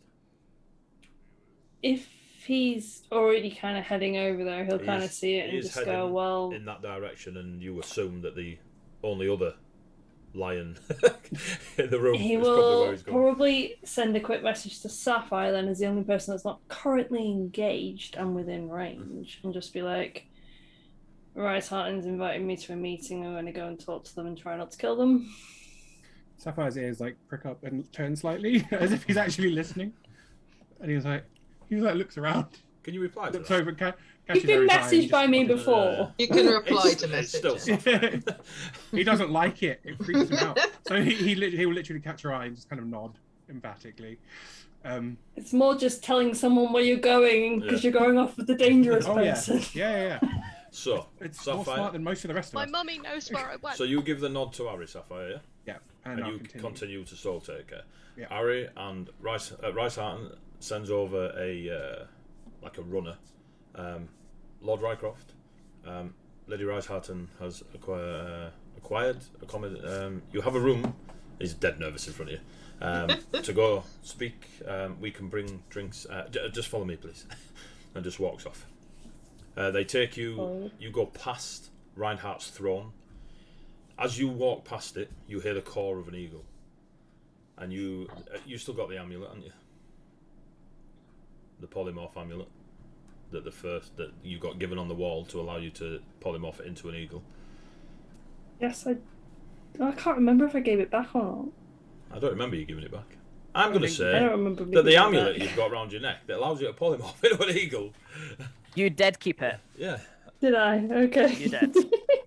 You just run your hand over the metal, just reactively as you hear that caw, and you look around and you stare at the throne for a very long time. It is you assume there's quite a lot of enchantment around this throne because there is an ominous aura to it that almost you can't help but feel you should take a knee, but you don't. You just kind of carry on and follow the servant, and they take you to a selection of rooms.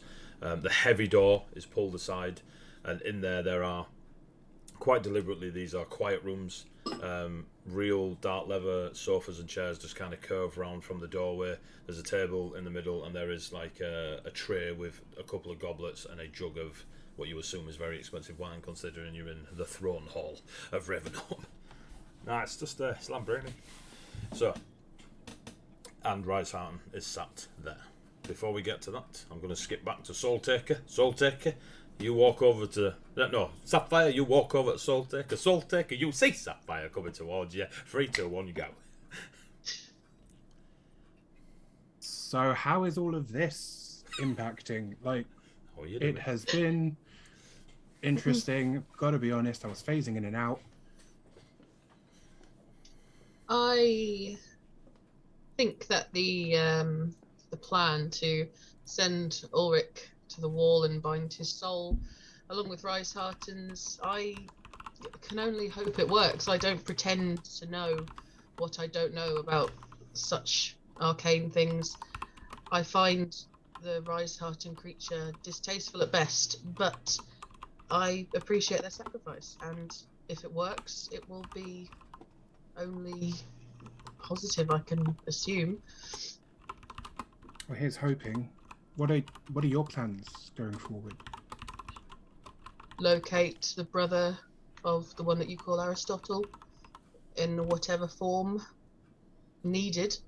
I have said that I will try these alternate reality people that you would like me to try, and see if the pale ones are sated with their souls.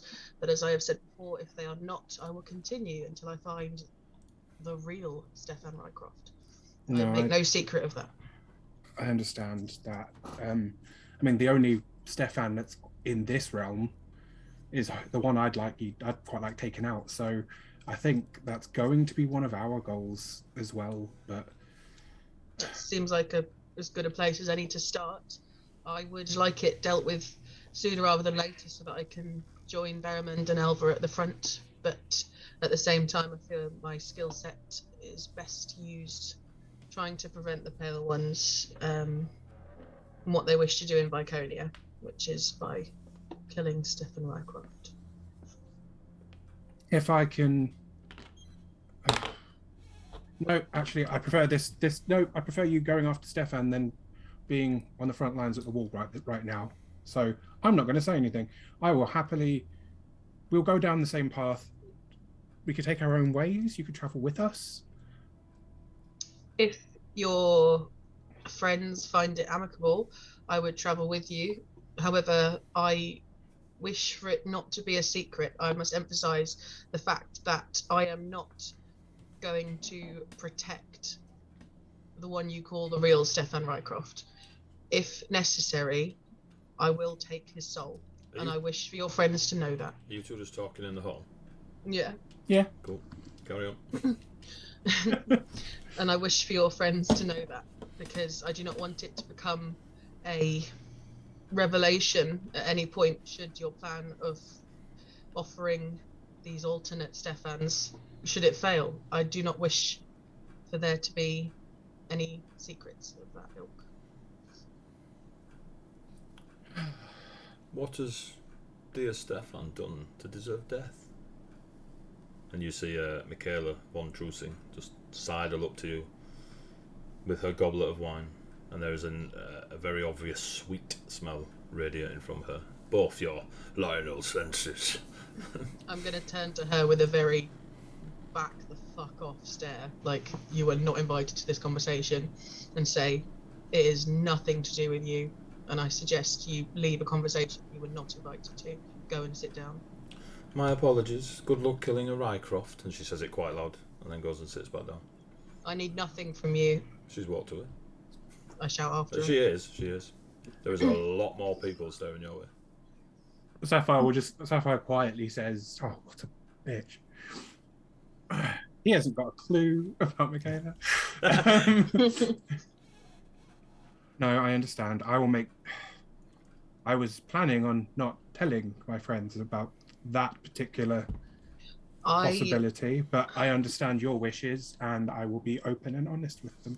I understand why you would not want to tell them. However, I fear that you keeping it a secret from them could come back negatively on you as well.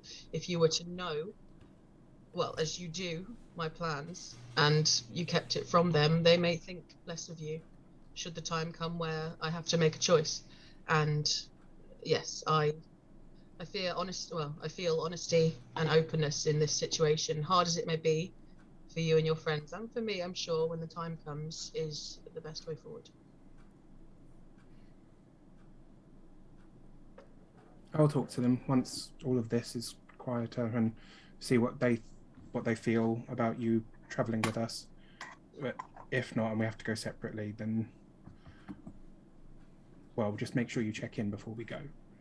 Emphasize the fact that whilst we are hunting these alternate Rycrofts that you are happy for me to attempt to offer to the Pale Ones, we would be allies. They would have nothing to fear from me, nor would they ever have anything to fear with me. They could stand against me if the time came. They would fail. And I hope that you would emphasize that fact as well. I am Soul Taker, but I do not like taking souls needlessly. Sadly, even before I saw you again, I was aware of that. I've seen some of the pain you've gone through in the years since I left the tribe. I know. Well, the only Sebastian Rycroft, I call him Sebastian again, Stefan Rycroft. I caught it this time. Stefan Rycroft. I've got it in for his granddad, haven't you? Just digging up a corpse, like this will be fine. Yeah, take this one. The only Stefan Rycroft in this realm at the moment is the horrid one that we encountered separately, so hopefully that will do. It's as good a place as any to start, brother. If we do end up encountering him separately, he is powerful. Soul Taker, be careful. I know you're strong, but he is powerful. There's no need for buts in that sentence. I am strong. And he takes her arm in that kind of grip, and then hugs her. He takes her arm and then hugs her, and he's like, I know, and I'm sorry I wasn't there. She hugs him back, tighter than he would have maybe expected, because she's not very affectionate, but she kind of lets herself be overcome by emotion at that point, and then just says, I know. And then gestures towards sort of your friends that are remaining in the room and say, let me know when you've spoken to them. If they have any questions for me, I'll be here for the next few days. I'll leave when you leave, whether that's together or separate ways. Understood. I might try and find a way in the meantime that we can keep in contact. See if there's any sending stones or anything in the town. And as your conversation comes to an end, as it's all time whiffy, Harry, do you sit or stand? Do you sit or stand?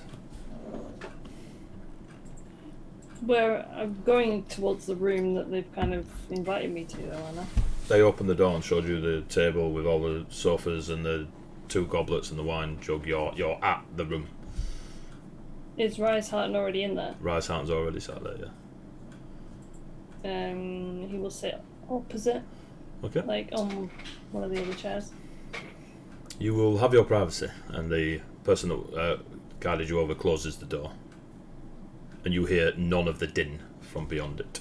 You are in a perfectly silent room. You wish to speak with me? I did. You are of Ravenholm, yes? Yes. Your friends are not? Strictly no. Okay. They have never been in a court before, no? No. You knew you were coming here? Not so much. No, not necessarily. Okay, that is fine. That means you did not have time to prepare them. They have given away quite a lot, and have made many ripples that they probably did not want to. But that is not why I wish to talk to you. If you wish to say horrible things about me, that's fine. I know I'm evil. It's fine. Everyone in that bloody room knows. They do nothing because I'm their evil. And understand me when I tell you. Never said you're evil. Oh no, I'm just doing my little believe spiel. you're evil. You don't need to lie. No, I don't. Insight check, Rice Harton. I was going to say, AD, I'm just going to detect thoughts. Okay. Harry, it's only surface thoughts. When Rice Harton is speaking of being evil, is there anything in Harry's, and it is to surface, it's not like deep sentences or anything, do you see evil before you? No, he dislikes her, but he doesn't see evil. That's where you get Rice Harton. Okay. At which point, I'll just nod then. Fair enough. There is nothing I won't do to defend these people. That being said... Insight check, Harry. Harry, you roll an insight check.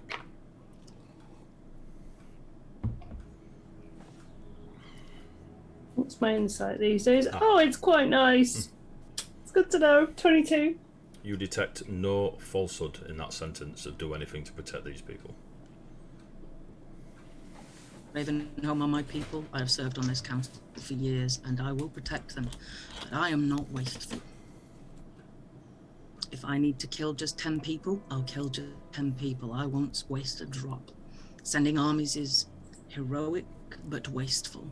Thousands of people die on an ocean of honor that could be stopped. But that is a prattle for another time. Corbin is wasteful and dangerous. If you and your party would wish aid in killing them, the lilies will stand with you. If I am still alive, I'll fight with you. You do not have to take this offer. There is no payment required. There are no strings attached. There will be nothing placed on it. It is an offer that is there for you if you wish it. That is what I wish to offer you. You may take of that what you wish. Why do you wish to kill Corbin? Because of the Blood Pillar and what it did to the Copper Forest, the fact that Romerick would suggest using that anywhere near this city, quite frankly speaks of his incompetence. That could kill literally everybody here. He does not understand how it works. A madman has concocted it, and I'm not entirely sure they know how it works. It was strong enough to bring the Fey realm into the material. I will not have that done to my people. Give me an insight check, Harry. That is a nat 20, my friend. So that is a 28. There is a lot of passion behind Rice Harton's words, but however they're presenting them and however you're trying to like look in between the curiosities and the deceptions, Rice Harton is completely behind her words, all in everything, and what she's saying, as far as Rice Harton is concerned, is fact. Can't fight for toffee, but get a skill check. Harry's all over it. Apparently so. Apparently so. This will be leveling up, this will be. I'll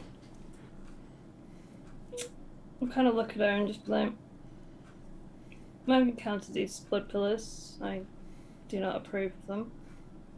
I still have questions for you and for how you managed to pin all the blame on Ulrich. I took my portion of the blame. You did not. I'm going to die in a wall. Are you though? Yes. I will go and I will die in that wall. There will be no trickery. I have offered guard if they wish to supervise me that entire time. I will offer my neck at that wall and I will go in with Ulrich. Inside check. Alright. That one I want the nat 20 for, please. It's just two liars not believing each other in the room. It's brilliant. That's a Show 15. me the one. 15? No, it's not. It's not that one. Again, the passion's there from Rice Harton, and you truly feel that what Rice Harton is presenting to you is definitely Rice Harton's plan.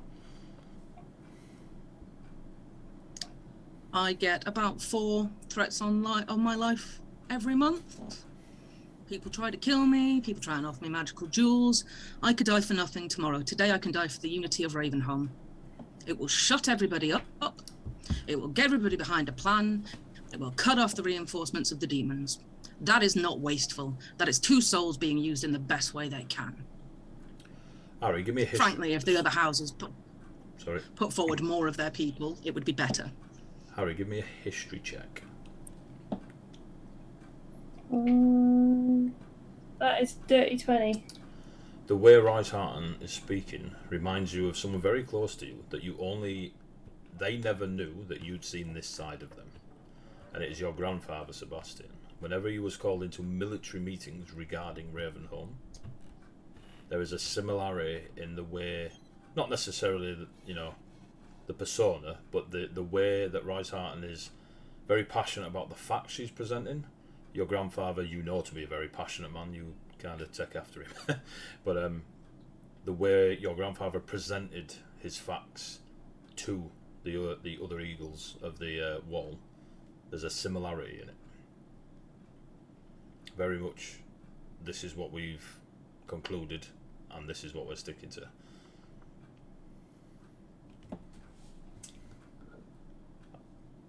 You remind me of somebody.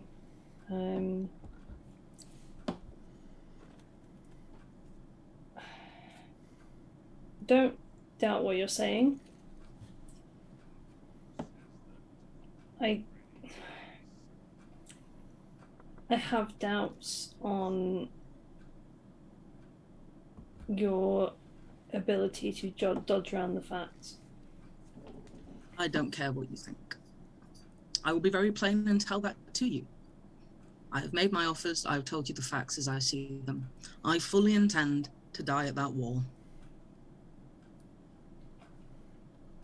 It is the best use of my soul I can think of. Your insight checks have been high enough up until now, Harry, to believe her. I will do anything to protect this city. And frankly, my other plan was go out with the wizards and die on the battlefield. This way, I can do a lot more quicker. It's the best use of my time and soul. Plus, as said, it unifies the room. And for all their talk of honor, none of them had the bravery to do what I did. They want to go and wave a sword on a battlefield and try to rally some sense of, oh, I killed 5, I killed 10, I can stop thousands. Think what you want. Dragon couldn't. Oh yes, and you'd know all about that when you let it out, and you should know better, Eagle.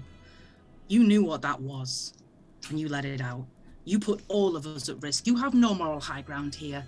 You traded bits of your soul to buy some petty time. You should not have been letting it out in the first place. You knew what you were doing, but that is not what I'm here for. I do not wish to argue with you. I'm giving you an offer for Corbin. The rest is immaterial. If you don't wish to take it, I don't care. But if you want the offer, I would like them dead. Harry. You're gonna let me speak? You're gonna let me speak? Then speak. Harry, this reminds you of Nikolai scolding stupid swordsfolk when they're dropping their weapons, when they're doing it stupid things, not lack of skill, but when they've gone out on the piss the night before when there's very important stuff to do.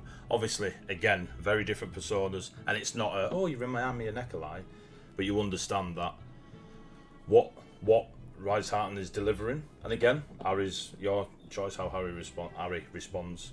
What Rice Harton is a scolding, like a telling off, similar how you disagreed a lot with Nikolai because you're a bit of a wild child, and you definitely went on the piss the night before most of your important sessions. You're seeing the personality of Ravenholm from Nikolai, your grandfather, Rice Harton, the council meeting. You know, you're seeing what you were taught as a Bearing child. in mind where Harry's come from, though, and the fact that he likes to rebel against authority, Oh, I don't even like it. 100%. I just want to make sure. Oh no, I get what you're putting down. Let's go. Just, so rebel away, my friend. Rebel away. I'll kind of sit back and just be like, so you knew all about what went on then, because You knew full well my house was not allowed near that wall. I have offered the Eagles for years and years and years. You know They nothing knew it about was that. cracked. They would not accept our help. We have offered. But they would let you, strangers, come up and break it. not a stranger, actually. You aren't, but the others are. No, they're not. Are they not? No, they are not. Then they should have known better. Every person that dies to a demon out there dies because of what you did. Just for clarity, Harry, remember who asked you to go downstairs? Get into that. So, when I get asked by someone in command on the wall to go down to where they believe the ivory dragon is, I'm supposed to ignore that. As a person of Ravenholm, like yourself, and as an eagle, I'm supposed to ignore that chain of command. I do not think so. Your surface thoughts, right heart and of Harry, are extreme obviousness and extreme pride in whoever asked them clearly held some sort of pride in Harry's mind. Yeah. You know what I mean? I'm just going to smile. Yeah, that's cool.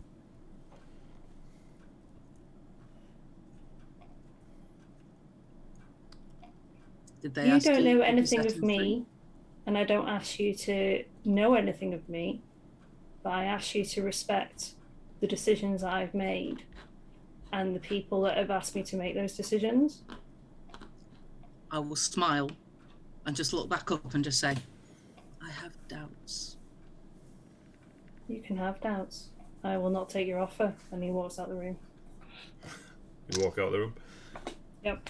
The worker on the outside of the room, so Lord Radcroft looks in, sees Lady Rife, sees you just storm off across the thing, looks at Rice Hatton. Anything else, my lady? I was like, wine? Certainly, and then off they go. Harry, you see Sapphire just kind of hanging with Soul Taker. They look like they've come to a natural end to their conversation. You see Kesfion walking. Were you walking to Garina, Kesfion? Is it you that wanted to speak to Garina? Yeah, I was looking to speak to Garina. So you come out of the room, you stop at the throne, Harry. It almost grabs out at you as you stop, yeah? The stones on your sword start to again do that vibrating hum. There's a third gem down from the two that is Ulrich and Xandria. And it hums and it glows and it has the same glow as the other two. And you feel that you've made a promise to that stone without doing it consciously. Alright? There's a third. Shit! Alright? Yep. And you walk past the throne. You new sword, Harry. This one's getting ideas. I know, right? It's Harry's fault that he's got ideas. What bills of Harry's is this sword paying that it can just start demanding who it gets to kill? It's not the sword demanding it, is it, Harry? So, Garina, you've got Kesfion walking towards you. Quite clearly as an approach to converse. Or stab, I don't know. I hope not. 3, 2, 1, go. I'm just standing there, sort of absorbing the air. Yeah. Yeah. I was hoping, Garina, if I may have a moment, I believe, and he'll kind of have a glance around and see that Ari is not currently in the room. That I was going to say, Aristotle and myself had some information that may aid you with what you were looking to do upon the wall. But it would seem like it is just going to be myself. I'd be very interested to hear anything you have to offer. As you're aware, or if you could make it out over the rabble of some of your compatriots, we have experience with souls on the wall. Some practice, yes, I did hear.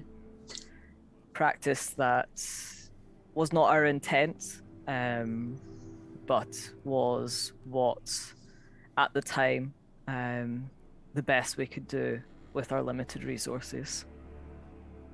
As I'm sure you understand, it's not something that's taken upon lightly, but it is also my understanding that none of your people in recent times have been in the wall and seen what's in there to work with. No, we haven't. And I would like to say that I'm uncomfortable with the idea of a soul being held captive against its will. I'm far more willing to assist with a voluntary soul and one for punishment reasons than I would have been to see the dragon remain trapped. I think you did the right thing, whatever the circumstances were. That wall was coming down, regardless of us letting that dragon out or not. The Eagles knew it, and that's why they sent us down. They can, and we'll kind of glance across the room at the remaining nobles, they can decide if they want that we've brought all hail and heart down upon Ravenholm. But that thing was coming down, and we just helped hold up what was left of it. I'm not sure how the parts of ourselves that Ari and I left in the wall will impact what you need to do, but the best we can do is offer the knowledge that we do have. You left parts of yourselves in the wall? That's why it stands, what's left of it. Part of a human soul and part of a kelpie's is what keeps that, what's remaining of the wall up. That's a bold choice. Maybe we can swap the souls and make you whole again. With Reisharten and Ulrich going into the wall. 2 full souls in exchange for partial souls. We offered our full souls. The dragon laughed. We gave as much as we could. I know they fully intend to die to do that, and possibly with Ulrich, who is all in more than any of us suspected, you might be able to get a chunk of it. But as Natatha and Sasha said to us, he is no dragon. No, he's not. There's another soul I would see trapped in that wall, but it wouldn't be voluntary. Anyway, that's not the point. You definitely notice a look across to Corbin, Casriel. No roll needed. No, I would not trust him to take care of himself. Never mind try and keep an eye on the rest of this town. No, he's a risk, a danger. The fewer flighty wizards you have trapped in that wall, possibly the better. That's probably true. I'm sorry. How about a forest instead? Can Corbin hear us? Are you whispering? No, just having a conversation. Not being that subtle, I would assume. No. You want souls for your wall? I have an entire copper forest. Oh, could you... I'm sorry, I beg your pardon. It's very hard to hear you comment from over here. If you want to come join the conversation, please do. You'd be very welcome, Corbin. Do you join the conversation, Corbin? Surely I would be very welcome in this conversation when you're using my name with such disdain. Maybe you shouldn't try to steal people's souls. Not my intention. How close is Corbin? Just out of curiosity. 30, 40 feet. He's shouting across the room. Yeah, you're shouting across to each other, yeah. The copper forest was a test. And it worked brilliantly, I might add. A test you're planning on repeating? Of course. All in the name of progress and power. I'm going to... Michaela interjects. Power for Ravenholm, yes, Corbin? Well, he's already committed genocide on one of your now nations, so I doubt it really phases him either way. As I was saying, Garina, what are you aware of what's under the wall? And he just literally pivots so that his back is to Corbin, and he is paying full attention to Green. It's like, okay, before you done, sorry, Cass. Before you chirp in, Corbin, Michaela physically grabs your arm and turns you to face it and engages you in conversation. Sorry, Cass. Alright. Off you go. No worries. I'm going to lean forward very quietly and say, he is a danger. I know it's not the priority right now, but Corbin is something that will need to be dealt with eventually. Garena, I have waded through knee-deep bloods and mud of my brethrens in the genocide that man caused in our forest. You do not need to tell me that he is a danger. And to honestly hear him say so flippantly what he did to my people, as it is a mere joke, he is lucky he still stands. If you ever decide to take action, the House of the Forge stands with you. Not just me. The theft of a soul, the things he's done in general are abhorrent and not within the realms of any law, natural or otherwise. On the subject of the wall itself, I know very little about what's inside it. I've never seen, but I would like to.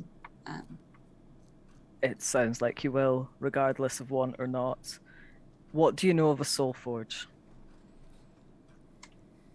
What do I know here? AD, help me out here. I believe you called it the forge, but also I know that she's technically a soul forged. I'm a so soul I don't know if you're forged. now calling it a. But, So there and is then sometimes it was called the anvil, but there is it a was soul called- anvil, soul forge. These are terms that are battered around, especially amongst your lot. The soul smith. There's a few people that handle the star gauntlet because it does drain on one's own soul, as it were.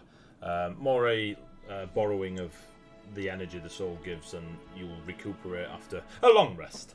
But yeah.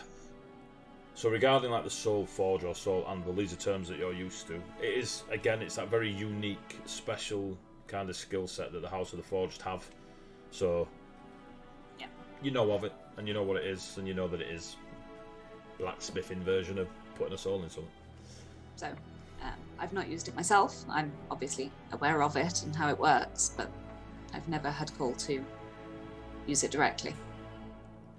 There is already one deep within the wall, as I'm sure you can understand the reasons as to why. There would need to be, yes. I'm not sure how much of it still stands after the damage. But last time we were down there, it was heavily flooded. So there will need to be repairs before the forging can take place, while there's an army on the other side of it. Less repairs and more. You'll need a bit of aquatic assistance, possibly. It kind of looks at all of Garena, which is just solid metal. Just unit. I'm good at reaching the bottom, not so good at coming back up. As long as. And as he kind of says that, he kind of pauses. You'll want to be careful of what is in the water. What's in the water? A Nixie. And they let you past? Let is a choice phrase for what they did.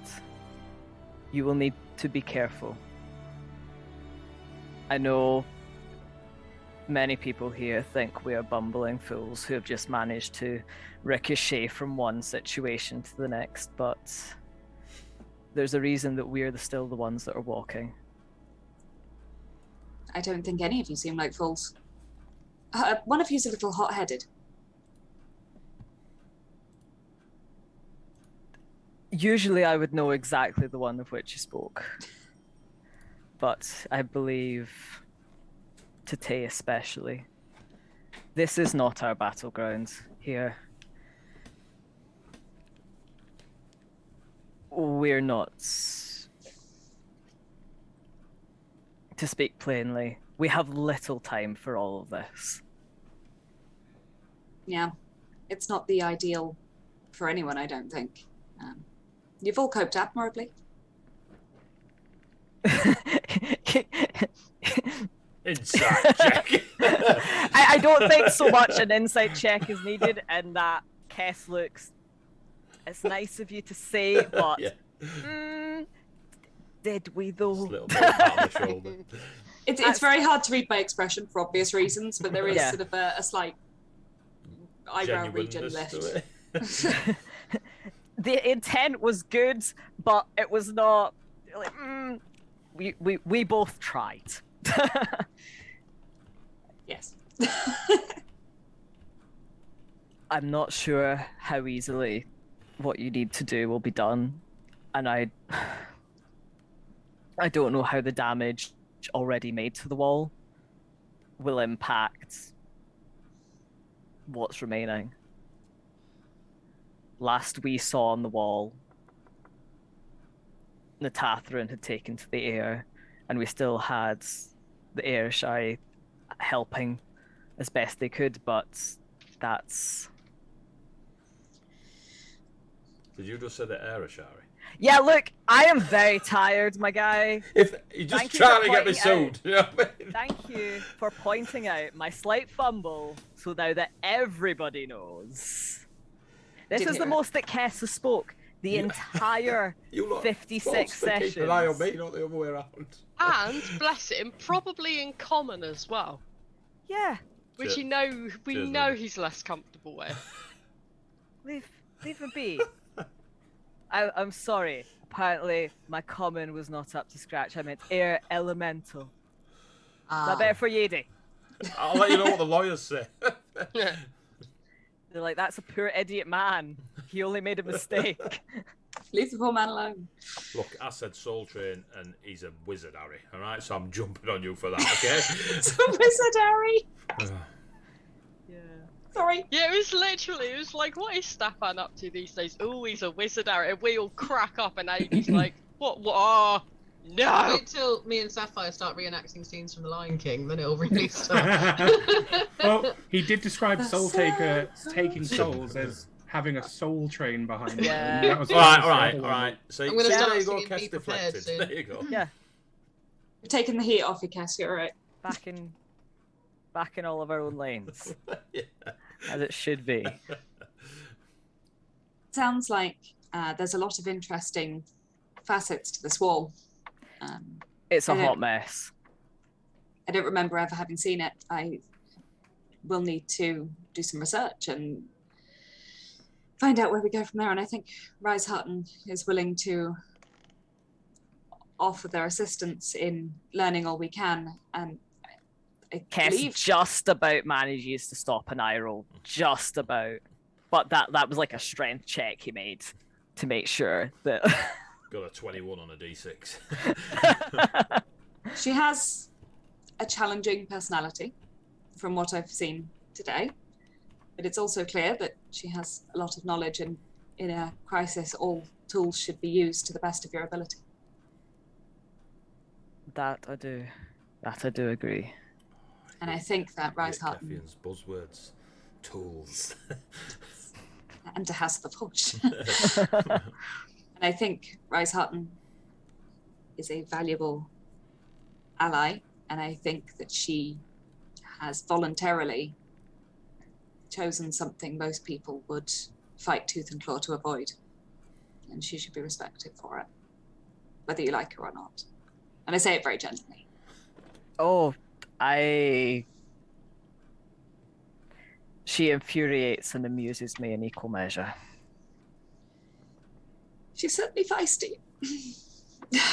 I would love that Garina literally said it like that.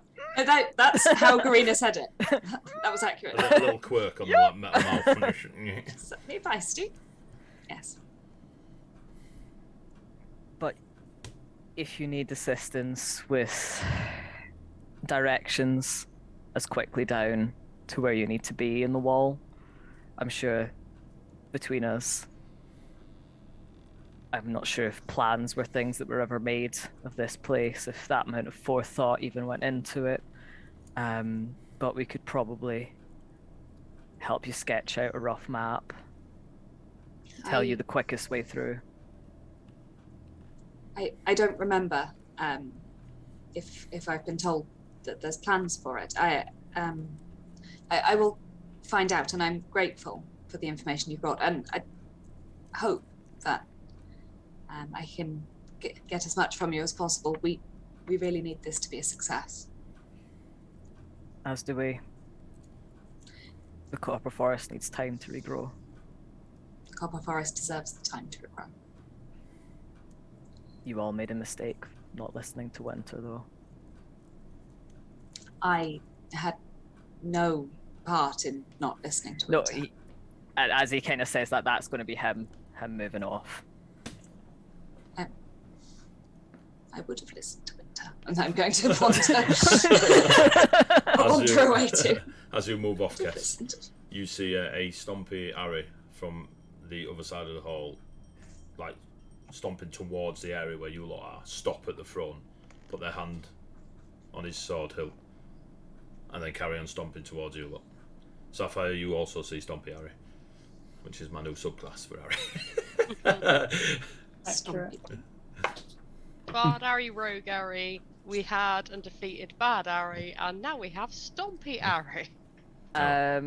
Yeah, Sapphire will like nod to Soul Taker and kind of head off to kind of intercept Stompy Ari. Whether it's a sorry, Ari. It's a waiting to see if Ari stops or if just kind of falling in line and walking alongside. Depending on what Harry does. I would like to cast a spell. Oh no. Holy a whole, shit, let me just whole get roll spell. 20. Yeah. Initiative. No. Yes, Nice, that's where it cool. all goes, Pete Tom. What are you casting? No, I'm going to cast Message Okay, so. Oh, to Ari. Well, you can do that. What? For 50 sessions? No, I've been able to cast Message for like maybe 15. Yeah. Depending on how long this last 2 days have been.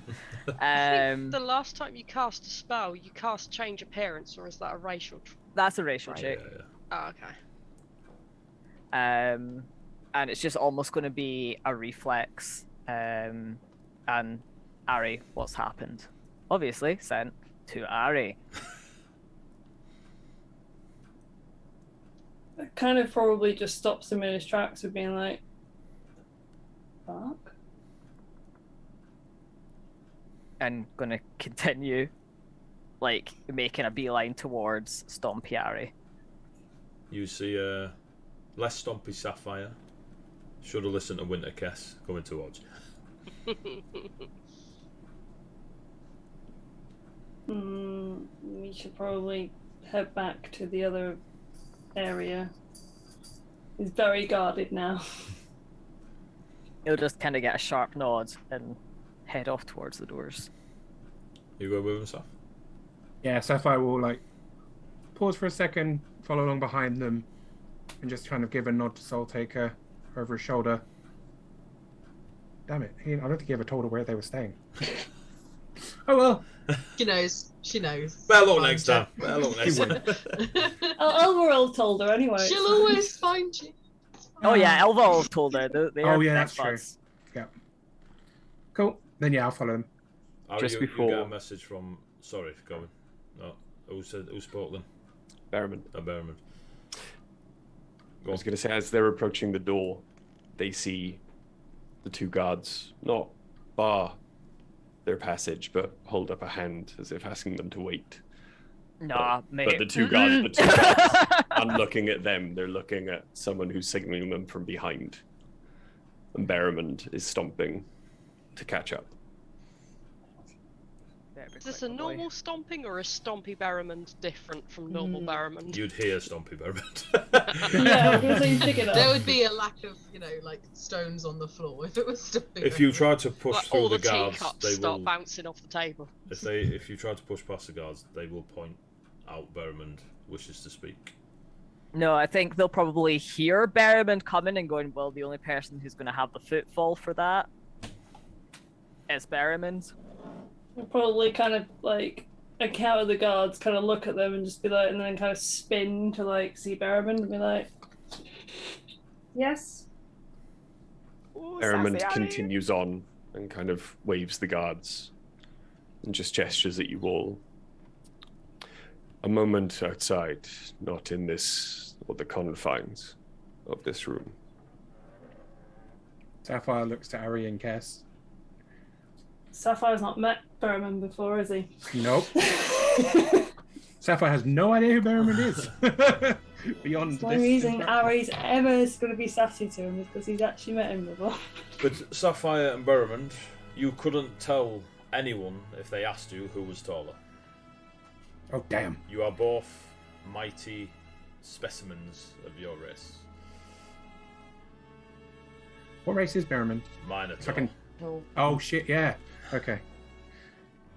Cool. Big cow friend. Yeah. But not friends. Oh, It's why is when everything goes wrong, why is it always you two? You follow me outside? Yeah. Sapphire will. Yep. Berriman leads you from the throne hall down a few corridors. Again, you see the artwork of Ravenholm's history across the ceilings and the walls, and the Great Abbey Dragon, etc., etc. Lead you outside to the many, many, many gardens of the larger singular garden that makes up the throne halls. What do you call it? Lands. I didn't want to say lands. I was going to say something else. Gardens. Estate. Estate. That's the word I was Yep. looking for. Estate. Makes up the rest of the estate. You pick a garden that is suitable enough for just you four. There are many, many, many dark purple roses that scatter about this garden.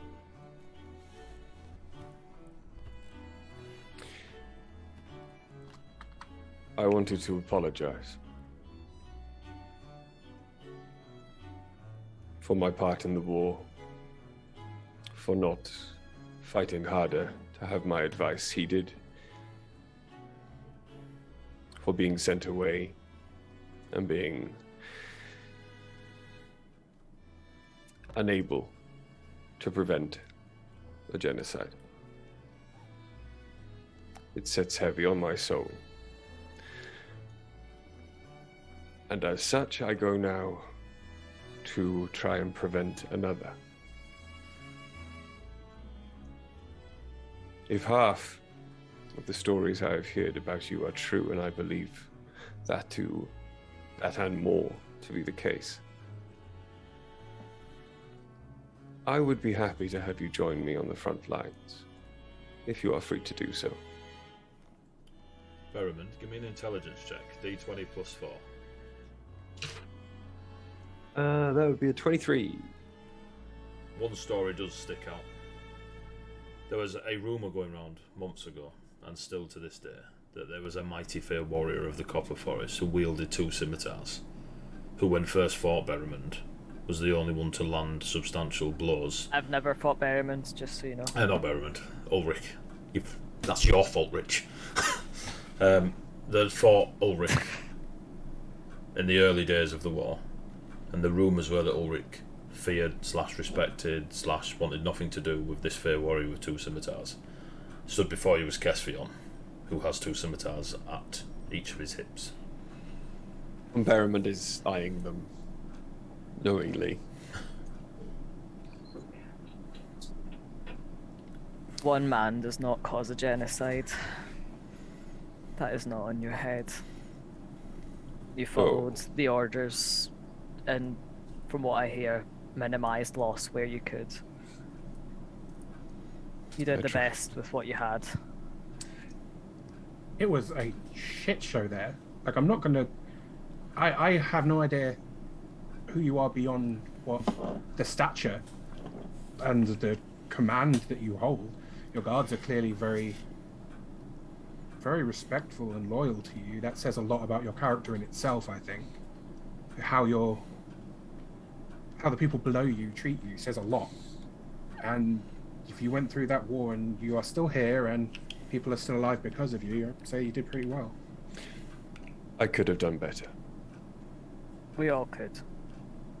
But We do what we can now because we must. I will go where the Jesuit sends me, and from what she has said previously, it sounds like I will be joining you in the fight against the Pale Ones. If one feared by Ulrich to fight alongside me, I would be honored. I look forward to seeing those scimitars in combat. And I will also say, as a representative of House Tor,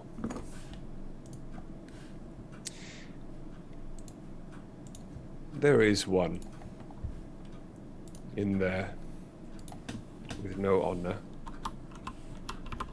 for whom justice and right mean nothing. Corbin,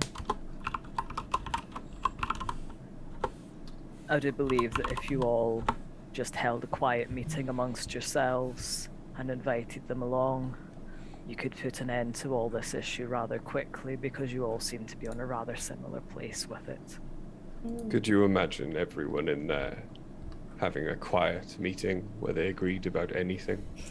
Oh no, I have already spoken with one of your counterparts who have made a very similar offer in the place of the Blood Mage. From what Ari's face says, he might have heard similar. Yep. He is linked to my house. I will not raise a hand against him. I'm not asking you to raise a hand, I'm asking you to hold him down. That's a bit kinky. I could Two very different things. I could be absent that day. They're lovely gardens to walk in. They are. But I fear I do not have the time to take them in now. I go to the front line. There are a great many things to do when organizing an armed force. Many of which I'm sure would bore you all. But when the fighting starts, you will find me at the front. I stand by what I said, and I'm grateful to you and others who have all wanting to do their part to protect Ravenholm.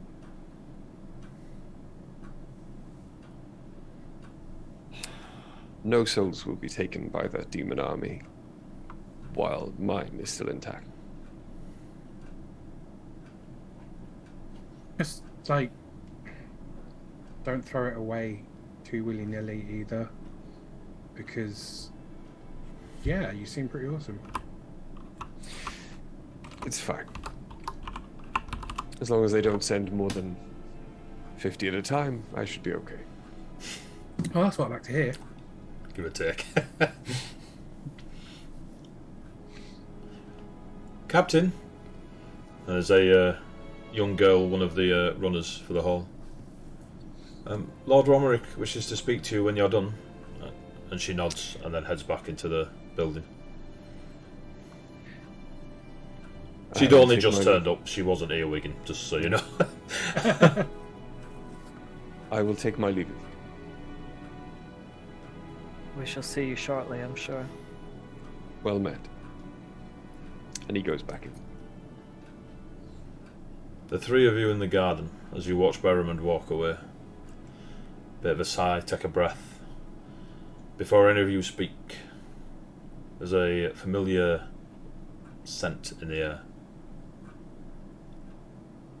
Well, that was tense. And you turn and you see your 7-foot satire Jesuit of Autumn.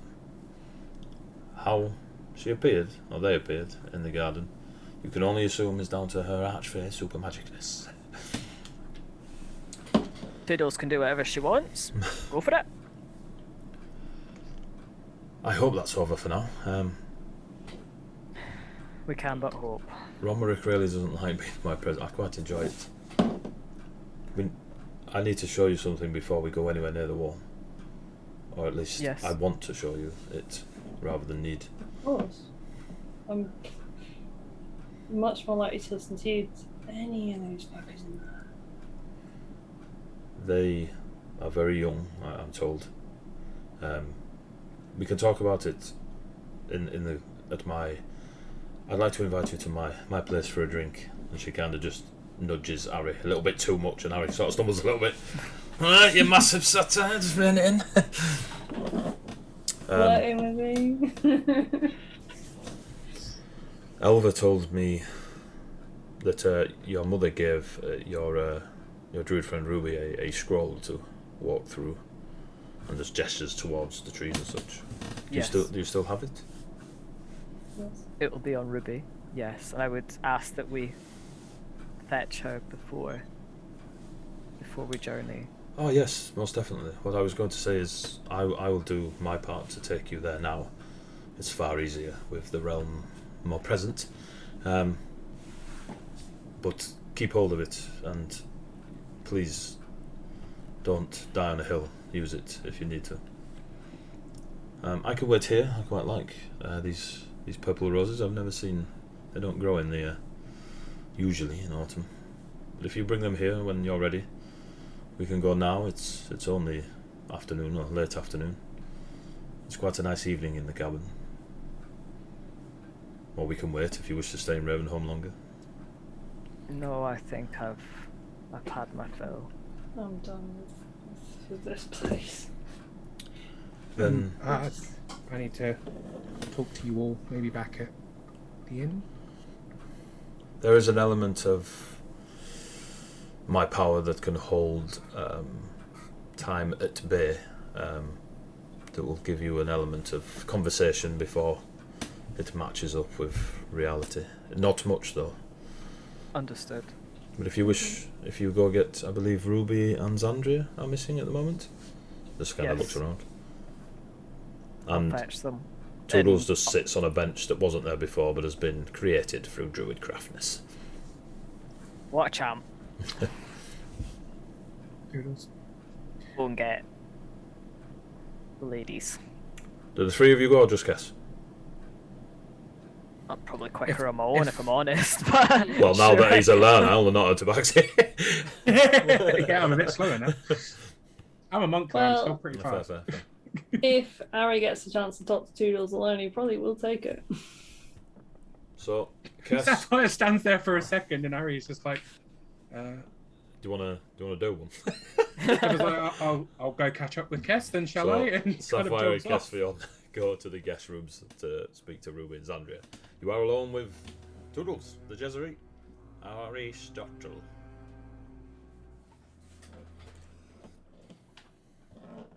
Toodles, Harry?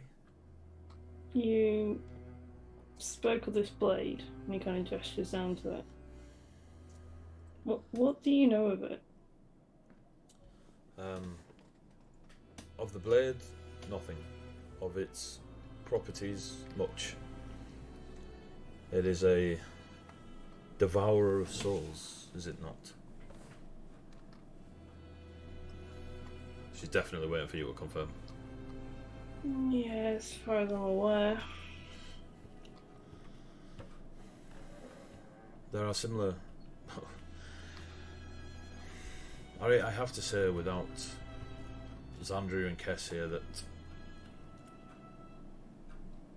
I will never use the word genocide for what's happened between your people and mine. For long of the long of the humans feared the Fae, and rightly so. There are a lot of your stories that you hear of the darkness are dipped in truth and exaggerated. I still have to say that we've never gone to lengths to just invade and wipe you all out to, a sapling. But please don't. I don't like the word genocide. It is not what I want the saplings to experience as they grow. And it will be mentioned much if we allow it. Mm. Allow Caspian and Xandria to say what their heart wishes them to say. They are summer, that is. They are at their peak, they're passionate, they're proud, they are here, they are present. Summer is arguably as powerful as winter, but on a polar opposite. Spring gives life, autumn cares for it as it gets ready for winter. Winter takes it quite viciously and profoundly. But it is very difficult to knock summer from its pedestal of what it is. But I want you to know that I did not see genocide on our people. I saw an unwelcome war, where a lot of lives were taken, and that is how I will interpret it to my saplings and my new copper forest. That does not mean I accept it, or I am happy with it.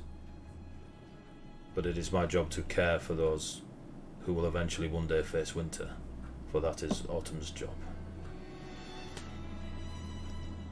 Now, the sword. You confirm it devours souls, yes? Oh, I was told. It is magic, not... There's a lot of talk of souls and forging them and taking them and switching them around. However you got the blade, my understanding is it's very difficult to part with such items that you've attuned yourself to, especially if you've given them a method of devouring a soul, in this case, choosing to be its wielder. If you discard it, the promise is already made, and Toodle's gestures to the 3 glowing stones. Our promises you cannot take back. If you are to throw that 1,000 miles from here into the deep oceans, it will find a new wielder and convince them of those promises. So however those 3 souls you have promised will always be sought after, and the longer you maintain ownership of that blade, the stronger the encouragement it will give you. It is a curse and a blessing for a warrior who seeks to defeat mighty and powerful enemies. A curse, for you must seek those powerful enemies and devour their souls. Felt it. It's... I need to tell the others about it properly, but it's difficult. There is They know another... about Ulrich. Who are the others? One of them I was tricked into. That would be... By who? Or what?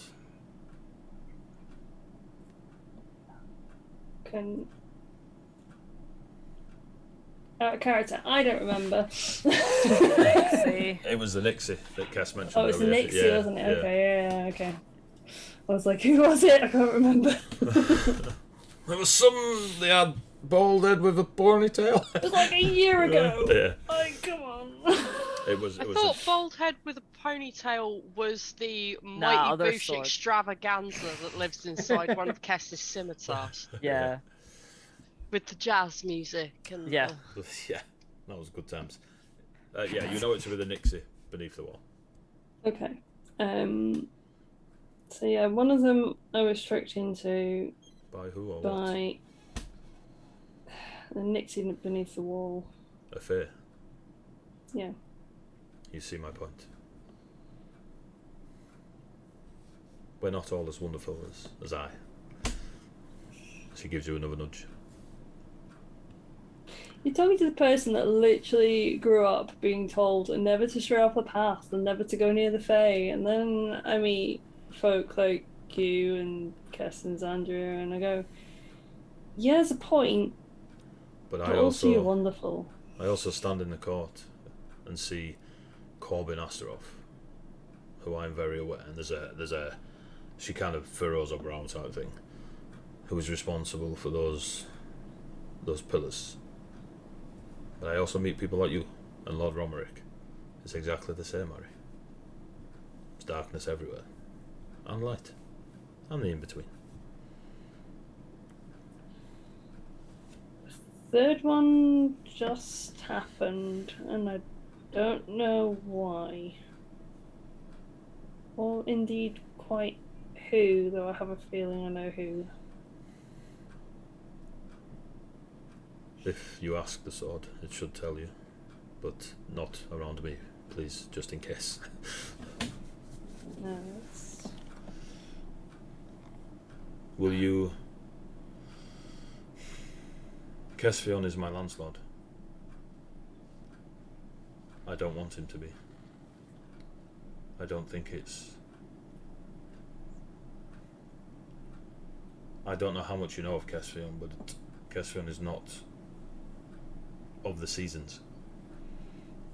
He's definitely a summer breeze, and despite his not lack of diplomacy but choice of other methods, there is a fire in Kesvion that is definitely twinned with Xandria, just channeled very differently.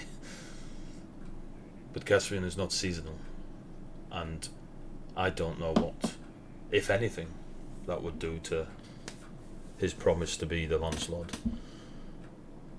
How did Kesvion become the Lancelot? For it was Xandria that wielded the lance. You aren't aware? Aware of what?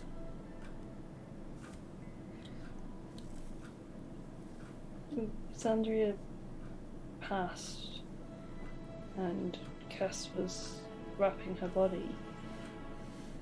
And he took up the lance. Took up the lance. No, that understands. Well, congratulations. It's good to see Xandria not passed.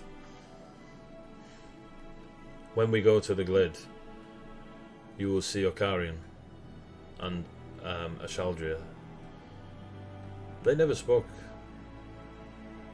of anything really regarding yourselves. They've mainly told me tales of them walking and talking, and Okarian seemed happy. But you will also see another, and it is a choice that Kesvion will need to make, who has volunteered to be the next Lancelot. But it is Kesvion's choice, nobody else's. It is a young boy you call Gideon.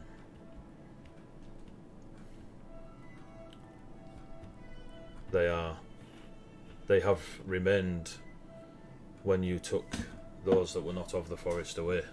Question, yeah. Do you mean Geryon? Gideon, yeah. Yeah. Not Gideon, Gideon. It's not an I, it's an E. His cousin Gideon. Means the wee boy whose name we literally always get wrong.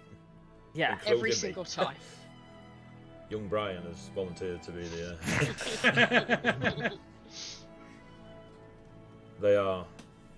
They have remained when you returned those lost to the material realm. Gideon came back and has been at my side since, fighting off, and just kind of gestures where you are and has sworn loyalty. Very keen on using you all as name drops in his oath.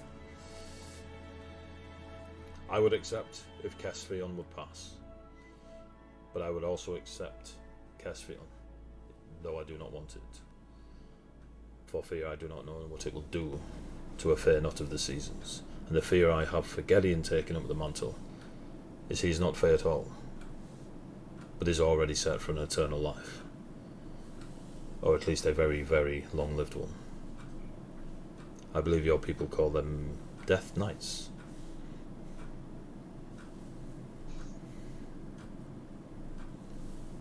A Death Knight, doing the quotes in here, as a Lancelot for a forest that is here, I would like to see. This sounds awful, that I would put it on a child, but not child, and not Kess, who is a warrior. He is older than his years appears. Kesvion is such a worthy warrior, though. But it's his choice, and it's up to him as to what he wants to do. Agreed. He is your Lancelot, and he is loyal to you, and we are loyal to you. Kesvion is a warrior loyal to the cause, and I mean this in a good way. Okarian speaks very highly of Kesvion. Kesvion will take any duty that Kesvion deemed duty. And again, this is not an attack of character, this is a thing of praise in Kesvion. I truly believe it would be impossible to kill Kesvion before you all fell. He would choose not to die. And good luck to any Soul Reaper that tries to take him before his time. But there are certain duties that Kesvion might not see, and I believe they lead away from the landlord of the Copper Forest.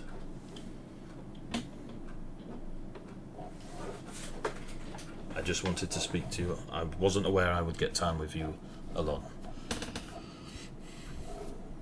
And I don't need you to convince or otherwise. I just wish for you to know. Thank you. It's appreciated. Kind of walk off a little bit. Admire the gardens. Cool. Xandria and Ruby, for, you know, time-wise, when Sapphire and Kesvion tip up and go, Jezarit wants us to go to the glade, they're waiting for us with Ari. Do you go? Yeah. Xandria? Yes. Well, when Xandria exits her room, anyone who's looking at her can see that she's quite red and puffy around the eyes. Cool. I assume Kesvion will box that until you two are alone. Or if at all. You make your way back to the gardens. Ari and the Jezarit are just looking at the flowers. Sometimes they're next to each other, sometimes apart, just admiring the garden. When you get there, Jezarit is very welcoming to you all and immediately prepares a spell of druidicness that none of you... Oh, Ruby, you'll know, it's like tree walking. And opens up a light green portal just in the air, as if she's cut through the air itself. As if they've cut through the air itself. Jezarit gestures to it. Do you all step through? Cool. As you all step through, Jezarit seals it and you all die. Follows you and you all appear outside from a single stump, more than a tree. It's about 5 foot high, with no like branches or anything, as if the tree has been cut clean on the top. You step from it and you see that cabin in the woods that you saw before of the Jezarit, the many times you have stayed there in the past. All around you is a fenced off area, and you can see flower beds and small areas where there are little saplings just peeking through. Beyond that is just a wasteland of not wasteland, like a plainlands. There's no trees, there's no nothing. There's just a massive area that you can see for several miles before it touches any other greenery in all directions. It doesn't look horrific or anything like this. There's no blood on the floor, there's no blood pillars. It's just an empty fields and fields and fields of what you've already assumed Jezarit is going to take advantage of for regrowing the Copper Forest. Stood in front of you, just kind of holding hands and walking among these saplings, you see Okarian, the old satyr that is bent over, that's probably the same height as Toodles if he was ever managed to straighten his back, but he's hunched over with his oaken staff, pottering around the place. Very much not the young Okarian you saw in the Echo Realms, but who you do see with him is a Shaldria. Again, of an age that matches Okarian. She's a grandmotherly look to her, what was once her youthful, stunning features that you saw in the Realm of Echoes, and they're walking around holding hands, looking at these saplings. They kind of wave over to you, but they've got a distance, an etherealness that they sort of wave silently, like you're witnessing a memory. They head towards where all the saplings are, and there is a wicker basket, very large, maybe 2 foot across, circular basket. There is some sort of soil in there, and there are glittery glints of light through the soil. Okarian and the Shaldria walk over to it, and they sit either side of it, and they sink their hands deep into the soil of this wicker basket and this glittery soil. The Jezarit is stood next to you, and just kind of... How she does it, you don't really know, but you find yourselves all being pulled together a little bit, and like, she's trying to hug you all with one arm, but granted she's tall, but it kind of doesn't work, but you all feel that little, like we're being pulled together sort of thing. Please, this is what I wanted you to witness. And you see the forms of a Shaldria and Okarian sort of begin to fade slightly and turn into that, what the humans would call fairy dust, but what you know to be that magical essence of the fae, that they can just think happy thoughts and fly. And you see them to start dissipating slowly, this glitter taking where their limbs are, their arms and such, and it just sort of hovers above the wicker basket and falls into the glittery soil and gives it that extra, you know, zap to the glimmer that is across this soil. It feels slow, but at the same time it's quite a quick process. You see the forms of a very old Akarian and the forms of a very aged Ashaldria slowly become this dust, this glittering energy of fae spirit, slowly become one with this soil. And immediately you see two saplings just grow forth when the forms of Akarian and Ashaldria have gone. And they kind of intertwine with each other. Those of you that are very druidic, and those of you that are of fairness, you see a very young oak tree and a very young ash tree kind of intertwined with one another, and they sort of twist, and they grow very short, and then they grow a bit more and a bit more until you have a young tree that is a twisting trunk of ash and oak. Stood about 30 feet from them, you see Gideon in robes and armour of the copper forest. No longer the white of the grey of the hooded wolf, no longer clothing of Ravenholm local fashion. Jezerit has given him the copper leathery armour and the robes to thing, and he looks like a mini knight of the Jezerit. Bless his little Death Knight soul.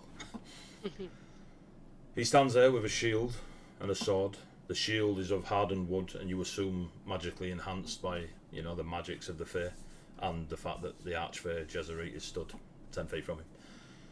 And he stands there, very much like Ulrich, in that soldier sort of shoulders back, chest out. It has been, now that you notice, many months since you've seen Gideon in the time with the Echo Realm.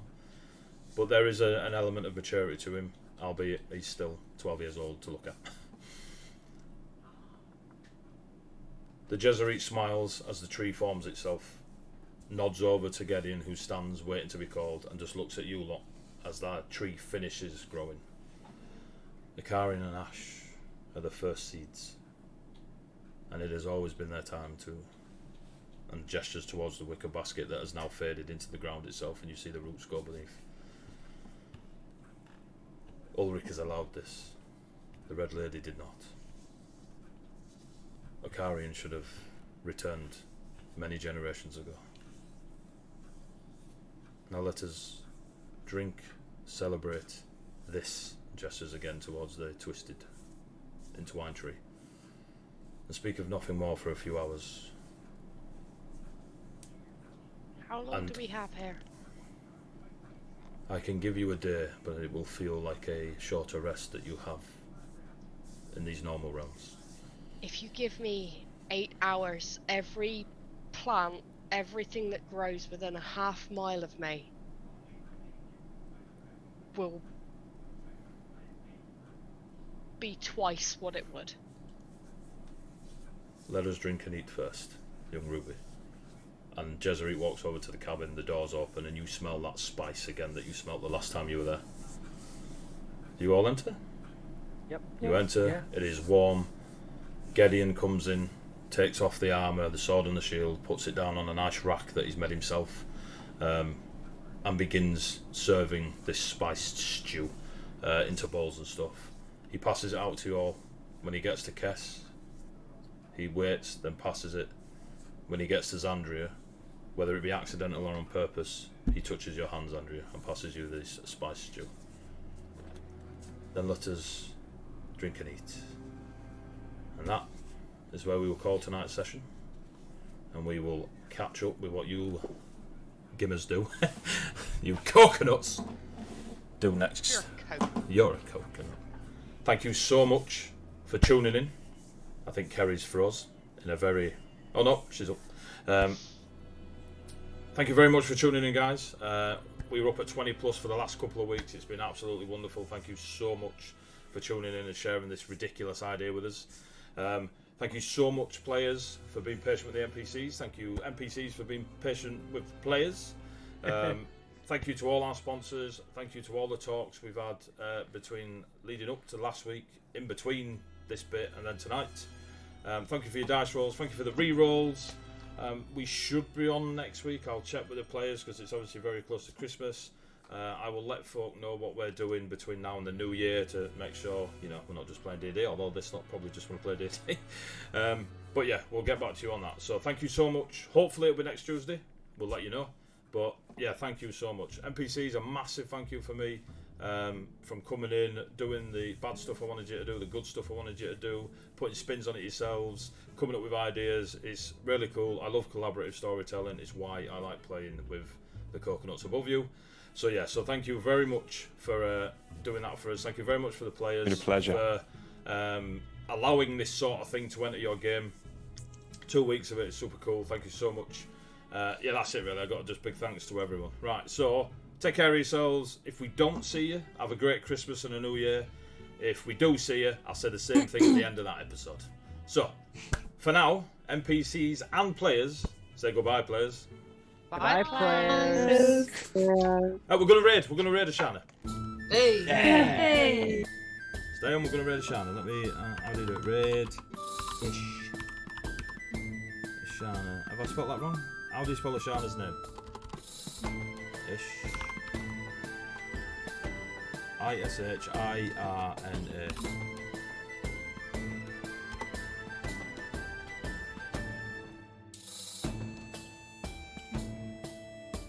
Bye bye, folks. Stick around for the raid.